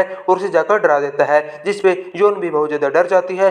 लेकिन अब योन का बिहेवियर बहुत ज्यादा अजीब हो गया था। एक तो वो बहुत दिनों से ऑफिस नहीं आ रही थी और जब वो दोबारा आई तो वो इन्हो से अच्छे से बात नहीं कर रही थी। इस पर इन्हो उससे पूछता है कि तुम मुझसे पहले की तरह बात क्यों नहीं कर रही हो, अगर मेरी कोई बात बुरी लग गई है तो मुझे माफ कर देना। इस पर योन उसके कानों को टच करने लगती है, लेकिन इन्हो उसे मना करता है कि तुम्हें किसी के कान ऐसे टच नहीं करने चाहिए और मेरे कान तो वैसे ही बहुत सेंसिटिव है। इस पर योन उसका हाथ पकड़ती है और उसे अपनी फीलिंग कन्फेस कर देती है और वो उससे कहती है कि मैं तुम्हें लाइक करती हूँ। इस पर तो इन्हो उसे हैरानी से देखता ही रहता है। दूसरी तरफ हम जीहू की फैमिली को देखते हैं जो सब बैठकर साथ में डिनर कर रहे थे। खाना खाते खाते दादाजी जीवन से कहते हैं कि तुम दोनों रिलेशनशिप में तो आ गए हो, लेकिन तुम्हारे ऊपर कंपनी की बहुत सारी जिम्मेदारियां होंगी, क्या तुम दोनों उसे पूरी कर पाओगे और तुम्हारे रिलेशनशिप को भी साथ में संभाल पाओगे। इस पर जीवन कहती है कि वो अपनी पूरी कोशिश करेगी अपने काम को और अपनी पर्सनल लाइफ को संभालने की और आप बिल्कुल फिक्र मत कीजिए। ऐसी बातें करते करते जीवन को हंसी आ जाती है तो दादाजी कहते हैं कि तुम हंस क्यों रही हो। इस पर जीवन कहती है क्योंकि आप बिल्कुल जीहू की तरह बातें करते हो, जीहू को बिल्कुल आपकी ही परछाई है। इस पर इन सबको हंसी आ जाती है और जीवन भी कहती है तुमने ठीक कहा, जीहू को बिल्कुल दादाजी पर ही गया है। ये सब दोबारा बातें शुरू ही करने वाले थे, लेकिन इससे पहले यौन कहती है क्यों ना पहले खाना खा लिया जाए, क्योंकि हम सब तो जानते हैं हमारी यौन कितनी फूडी है। और ये सब हंसते खेलते खाना खाने लगते हैं। इसके बाद हम सुमिन को देखते हैं जो कि एक दुकान से बहुत सारा पेट्रोल खरीद रही थी। दूसरी तरफ हम इन सबको देखते हैं जो कि मिलकर पार्टी कर रहे थे, जिसमें इन्हों योन, मिस्टर ली, मिस यांग, जीहूक और जियोन थे। इस पर मिस यांग कहती है कि मुझे तो हैरानी हो रही है कि तुम जीहूक की बहन हो, यानी कि उन्हें पता चल गया था कि योन जीहूक की बहन है और मिस्टर ली भी उनके स्टेप ब्रदर है। इस पर वो इन सबको थैंक्स बोलती है कि आज रात यहाँ पर आने के लिए, और वो स्पेशली मिस्टर ली को थैंक्स बोलती है क्योंकि उन्हें लगा ही नहीं था कि वो इस पार्टी में आएंगे। इस पर योन भी कहती है कि हाँ, मैं भी बहुत ज्यादा सरप्राइज हूँ क्योंकि मेरे कहने पर भी मिस्टर ली कहीं नहीं जाते हैं। इस पर मिस्टर ली कहते हैं कि ऐसा नहीं है, मैं भी जीहू की फैमिली का हिस्सा हूँ, इसलिए मैं यहाँ पर आया हूँ। तभी यहाँ पे माहौल बहुत सीरियस होने लगता है।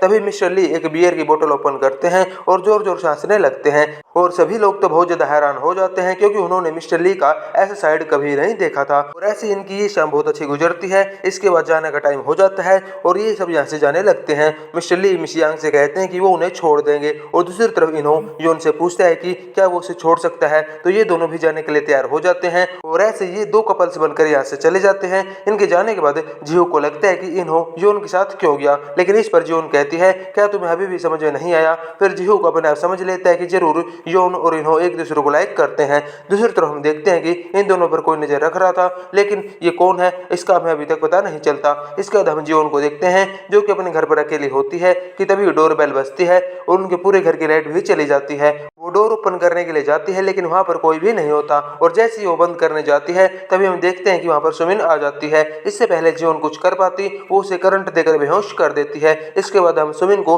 पूरे घर में पेट्रोल छिड़कते हुए देखते हैं। इसके बाद जीवन को भी होश आ जाता है और वो सुमिन को देखकर कहने लगती है कि तुम ये सब क्या कर रही हो। इस पर सुमिन उससे कहती है कि अच्छा हुआ तुम्हें होश आ गया। इसके बाद उसके सामने लाइट रखती है और कहती है कि तुम मुझे माफ कर देना, तुमने मेरी लाइफ बर्बाद कर दी, तो हमेशा अपने बारे में सोचती हो, इसलिए मैं भी अब तुम्हारी लाइफ को खत्म कर दूंगी। इसके बाद जीवन उससे कहने लगती है कि तुम तो मेरी सोच से भी ज्यादा घटिया और बुरी निकली, तुम मुझे मारने की कोशिश करने आई हो, लेकिन तुम ये सब अपनी सोल को सेटिस्फाई करने के लिए कर रही हो।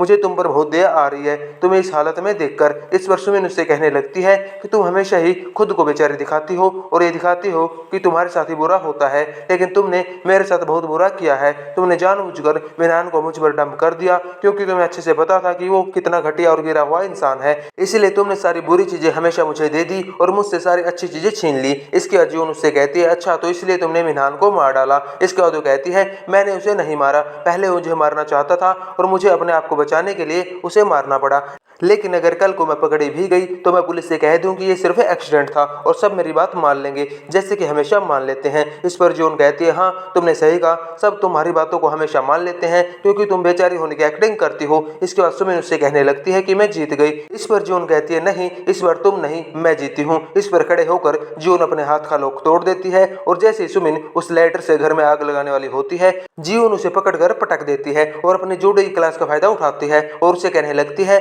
नहीं, हर बार तुम नहीं जीतोगी, इस बार मैं जीतूंगी और तुम हारोगी।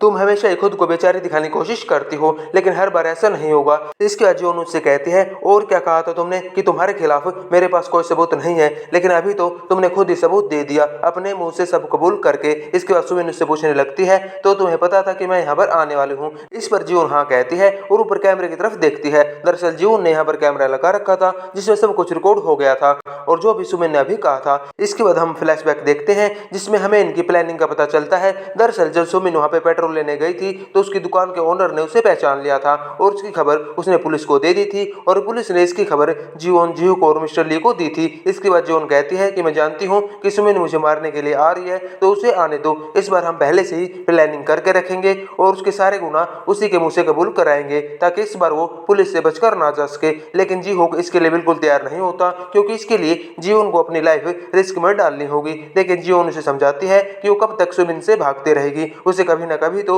उसका सामना करना ही पड़ेगा और इस बार वो उसका सामना करने के लिए तैयार है। इसलिए उसने पहले से ही जियोन के घर में कैमरा लगा दिया था और उसने अपनी जूडो की ट्रेनिंग भी कर ली थी कि अगर सुमिन उसके हाथ पांव बांध भी दे तो उसे कैसे तोड़ना है, और वो आसानी से ये सीख भी लेती है। इसलिए वो सुमिन का सामना करने के लिए अच्छे से तैयार थी। इस पर सुमिन को पता चल जाता है कि ये सारा उनका प्लान था उसे पकड़ने के लिए, और यहाँ पुलिस और जिहू भी आ जाते हैं और सुमिन को ले जाने लगते हैं। लेकिन इस बार भी सुमिन हार नहीं मानती और अपनी सारी गलतियों का ब्लेम जियोन पर ही डालने लगती है, लेकिन कोई भी उसकी बातों पर यकीन नहीं करता। इसके बाद हम जिहू और जियोन को साथ में देखते हैं। जिहू उसे कह रहा था कि अब हमारी लाइफ की सारी प्रॉब्लम्स खत्म हो गई हैं और अब हमें अपनी लाइफ में एक नई शुरुआत करनी चाहिए जिसमें सिर्फ खुशियां ही खुशियां होंगी। इसके बाद हम यूरा को देखते हैं जिसने अपनी बेल करवा ली थी, लेकिन वो इस केस में अभी भी फ्री नहीं हुई थी। इसलिए वो इस देश को छोड़ने की प्लानिंग करती है। इसलिए वो अपने सेक्रेटरी से टिकट मांगती है ताकि वो यहाँ से भाग सके और इन सबसे बच सके। इसलिए वो उसे टिकट दे देता है और वो कार में एयरपोर्ट जाने लगती है और वो बहुत ही तेज स्पीड से कार चला रही थी। तभी उसका डैड का भी कॉल उसे आने लगता है और यहीं पर सीन कट हो जाता है। इसके बाद हमें नेक्स्ट मॉर्निंग का सीन दिखाया जाता है। जब जी हुक शावर लेने के बाद आईने में खुद को देखता है तो वो भागा भागा जियोन के पास आता है और उसे बताता है कि उसकी चेस्ट पर जो हार्ट का सिंबल था वो अब गायब हो गया है। वो इसी के बारे में बातें कर ही रहे थे तभी न्यूज चलती है और बताया जाता है कि यूरा का कल रात को एक्सीडेंट हो गया। उस पर बहुत सारे मर्डर के एलिगेशन लगाए गए थे, लेकिन वो पुलिस को बिना बताए ही देश छोड़कर भाग रही थी और ऐसा करते हुए वो बहुत स्पीड से कार चला रही थी और उसकी कार का एक्सीडेंट हो गया और उसकी मौत हो गई। इससे इनको पता चल जाता है कि जिहुक का जो फेट था, जो कि कार एक्सीडेंट में मरने वाला था, वो यूरा पर ट्रांसफर हो गया। इसलिए उस पर ये जो हार्ट का निशान था वो गायब हो गया। मतलब अब जिहुक को भी कुछ नहीं होगा। दूसरी तरफ हम सियांग को देखते हैं जो कि अपना केस भी जीत गई थी। उन्हें अपने हस्बैंड से डिवोर्स भी मिल जाता है और साथ ही उनकी बेटी की कस्टडी भी। इस पर वो बहुत ज्यादा खुश होती हैं। इस पर मिस्टर ली उन्हें कहते हैं कि उन्हें इस खुशी को सेलिब्रेट करने के लिए बाहर डिनर करने चलना चाहिए। इस पर मिस यांग मना कर देती है कि वो आपके साथ फिर कभी डिनर करने जाएगी। आज वो अपने दोस्तों के साथ सेलिब्रेट करना चाहती है। इसके बाद वो योन और जोन के पास जाती है और ये रेस्टोरेंट में जाते हैं और ये रेस्टोरेंट इन्होंने नया ही ओपन किया था, इसलिए उनके पास सेलिब्रेट करने के लिए डबल खुशी थी। वो यहाँ पर एक साथ सेलिब्रेट करते हैं और सब बहुत ही ज्यादा खुश होते हैं। इसके कुछ दिनों बाद हमें दिखाया जाता है कि क्रिसमस आ गया है। इसके बाद हम जियोन और जिहुक को देखते हैं जो कि क्रिसमस की तैयारी कर रहे थे। इस पर जिहुक जियोन से पूछता है क्या उन्होंने अपने बच्चों का नाम सोचा है। इस पर जियोन कहती है वो इतने आगे का नहीं सोचती। इसके बाद हम देखते हैं ये दोनों आपस में रोमांस करने लगते हैं। इसके बाद हमें कंपनी का सीन दिखाया जाता है जहाँ पे सब कुछ ठीक होने लगा है और वहाँ पे जो मेल इलेक्ट्रिक का प्रोजेक्ट है वो बहुत ज्यादा फेमस हो गया है। और अब हम मिस्टर किम को देखते हैं जिन्हें अपनी गलतियों का एहसास हो जाता है, इसलिए वो जियोन से माफी मांगते हैं और जियोन भी उन्हें माफ कर देती है। इसके बाद हमें जेल का सीन दिखाया जाता है जहाँ पे सुमिन होती है। सुमिन को अब सजा हो चुकी थी और वो जेल के अंदर अपनी सजा काट रही थी, लेकिन यहाँ भी वो अपनी आदतें नहीं छोड़ती। बेचारी बनने की आदत। वो सभी को ये बताते हैं कि जियोन ने उसके साथ कितना बुरा किया है। उसने हमेशा अच्छी चीजों को उससे ले लिया है, इसलिए उसकी आज हालत ऐसी हो गई है। लेकिन इतना कुछ कहने के बाद भी वो सबसे कहती है कि जियोन ही उसकी बेस्ट फ्रेंड है और वो ही उसका हमेशा साथ देगी। और हम देखते हैं कि सुमिन यहाँ पे बिल्कुल पागल हो चुकी है। यहाँ पर दूसरी तरफ बाहर जियोन की लाइफ बहुत अच्छी चल रही थी। वो जिहुक के साथ एक गार्डन में आती है जहाँ पे वो पहली बार एक दूसरे से मिले थे, जहाँ पर ये दोनों बहुत अच्छी बातें करते हैं। इसके बाद जियोन जिहुक को प्रपोज कर देती है क्या वो उससे शादी करेगा, लेकिन ये बात सुनकर जिहुक कोई भी रिएक्शन नहीं देता और यहाँ से चला जाता है। इस पर जियोन को लगता है आखिर इसे अचानक से क्या हुआ। इसके थोड़ी देर बाद जिहुक यहाँ पे आता है और अपने साथ एक बुके लेकर आता है। इसके बाद वो कहता है कि तुम्हें प्रपोज मैं करूंगा ना कि तुम मुझे। इसके बाद वो अपने घुटनों पर बैठ जाता है और एक रिंग का बॉक्स खोलता है और उसे प्रपोज करता है क्या तुम मुझसे शादी करोगी। इस पर जियोन हाँ कर देती है और वो दोनों एक साथ हो जाते हैं। दूसरी तरफ हम जेल का सीन देखते हैं जहाँ पे सुमिन से कोई मिलने आया था। जब सुमिन जाती है तो सामने मिनहान बैठा था और उसे देखकर तो वो बहुत ज्यादा डर जाती है और कहती है तुम तो मर चुके हो, तुम यहाँ पर क्या कर रहे हो। मिनहान कहता है कि मेरे मरने के बाद सारा पैसा जितना भी मिलेगा वो सब तुम जीवन को दे देना। इस पर सुमिन बहुत ज्यादा हैरान हो जाती है और डर भी जाती है। लेकिन तभी हम देखते हैं ये सिर्फ सुमिन का एक ड्रीम होता है। वो इसे जागती है और बहुत जोर से चिल्लाने लगती है कि जीवन तुमने मेरी लाइफ बर्बाद कर दी, मैं तुम्हें मार डालूंगी। ये तभी वो टीवी पर देखती है कि जीवन जल्दी शादी करने वाली है। इस पर तो सुमिन का गुस्सा और ज्यादा बढ़ जाता है और वो जोर जोर से चिल्लाने लगती है कि उसे कंट्रोल करने के लिए खुद पुलिस को आना पड़ता है। वो देखती है कि वो यहाँ पर बिल्कुल पागल हो चुकी है और कहती है कि मैं जीवन को खुश रहने का कोई हक नहीं है, मैं उसे कभी खुश नहीं रहने दूंगी। इसके बाद हम जीवन को देखते हैं जो कि बहुत ही ज्यादा खूबसूरत ड्रेस में में शादी करने के लिए तैयार थी, जिसमें वो बहुत ज़्यादा अच्छी लग रही थी। फाइनली उसके बड़े से हॉल में ग्रैंड एंट्री होती है और इनकी शादी पर सभी लोग आए हुए थे और सब लोग बहुत ज़्यादा खुश थे और फाइनली इन दोनों की शादी हो जाती है और ये दोनों बहुत ज़्यादा खुश होते हैं। अपनी शादी के बाद जीवन अपने मन में सोचती है कि देखा पापा, मैंने अपनी सेकंड लाइफ को बहुत अच्छे से जिया, आप खुश तो है ना। इसके बाद ये शादी बहुत अच्छे से होती है और फोटो सेशन भी बहुत अच्छे से होता है और जीवन जब वो उछालती है तो वो योन के हाथों में गिरता है तो योन इसको इन्हों को दे देती है, जिस पर ये दोनों भी बहुत ज्यादा खुश हो जाते हैं। अब जीवन जियो की पार्टनर होने के साथ साथ यूएन की कंपनी की ओनर भी थी, इसलिए वो बहुत अच्छी स्पीच देती है और सबसे कहते हैं कि हम इस कंपनी को बहुत अच्छे से संभालेंगे और बहुत मेहनत करेंगे, हम इस कंपनी को नंबर 1 बनाएंगे। इसके बाद हम देखते हैं उन दोनों की लाइफ में हैप्पीनेस की कोई कमी नहीं थी, लेकिन 2017 में उनकी हैप्पीनेस डबल और परेशानी भी डबल हो जाती है क्योंकि उन दोनों को ट्विंस हुए थे और उन दोनों को एक साथ संभालना बहुत ज़्यादा मुश्किल हो रहा था और ये बहुत ही कमाल का सीन था और बहुत फनी भी। इसके बाद हम देखते हैं कि 2023 भी आ जाता है और ये दोनों बच्चे बहुत बड़े हो जाते हैं और उनके बाद जीवन को एक और बेबी होता है, यानी कि अब उसकी लाइफ में बहुत ज़्यादा हैप्पीनेस हो गई थी। इसके बाद वो दिन भी आ जाता है, यानी कि 12 अप्रैल 2023, जिस दिन पास्ट लाइफ में जीवन की मौत हो गई थी, लेकिन इस लाइफ में वो जिंदा थी और हम जीहूक और जीवन को एक खूबसूरत सी सीनरी के सामने खड़े देखते हैं। वो दोनों एक दूसरे से बातें कर रहे थे और कह रहे थे कि हम दोनों ने एक दूसरे का साथ दिया और एक दूसरे पर भरोसा किया, इसलिए हम सारे प्रॉब्लम्स को सॉल्व कर पाए और आज हम एक दूसरे के साथ जिंदा हैं। इसके बाद वो कहते हैं कि आगे की लाइफ का हमें कुछ नहीं पता क्योंकि यहीं तक का फ्यूचर ही नहीं पता था, लेकिन आगे जो भी प्रॉब्लम्स आएंगी हम दोनों मिलकर उनको अच्छे से डील करेंगे और साथ मिलकर सारे प्रॉब्लम्स का सोल्यूशन निकालेंगे। इसलिए ये दोनों साथ खड़े थे और तभी जीवन अपने मन में सोचती है कि डैड, मैंने आपकी दी हुई सेकंड लाइफ को बहुत अच्छे से यूज किया और मैं अपनी लाइफ में बहुत ज़्यादा खुश हूँ। और ऐसे ही इस ड्रामे की हैप्पी एंडिंग हो जाती है। सो गाइज, आपको इस ड्रामे का बेस्ट पार्ट क्या लगा कमेंट्स में जरूर बताना और एक्सप्लेनेशन पसंद आई हो तो लाइक और शेयर जरूर से कर देना। चैनल पर नए हो तो सब्सक्राइब भी कर लीजिए और नेक्स्ट ड्रामा आप कौन सा चाहते हैं उसके लिए भी आप कमेंट्स में बता सकते हो। जल्दी मिलेंगे एक और नए ड्रामा के साथ।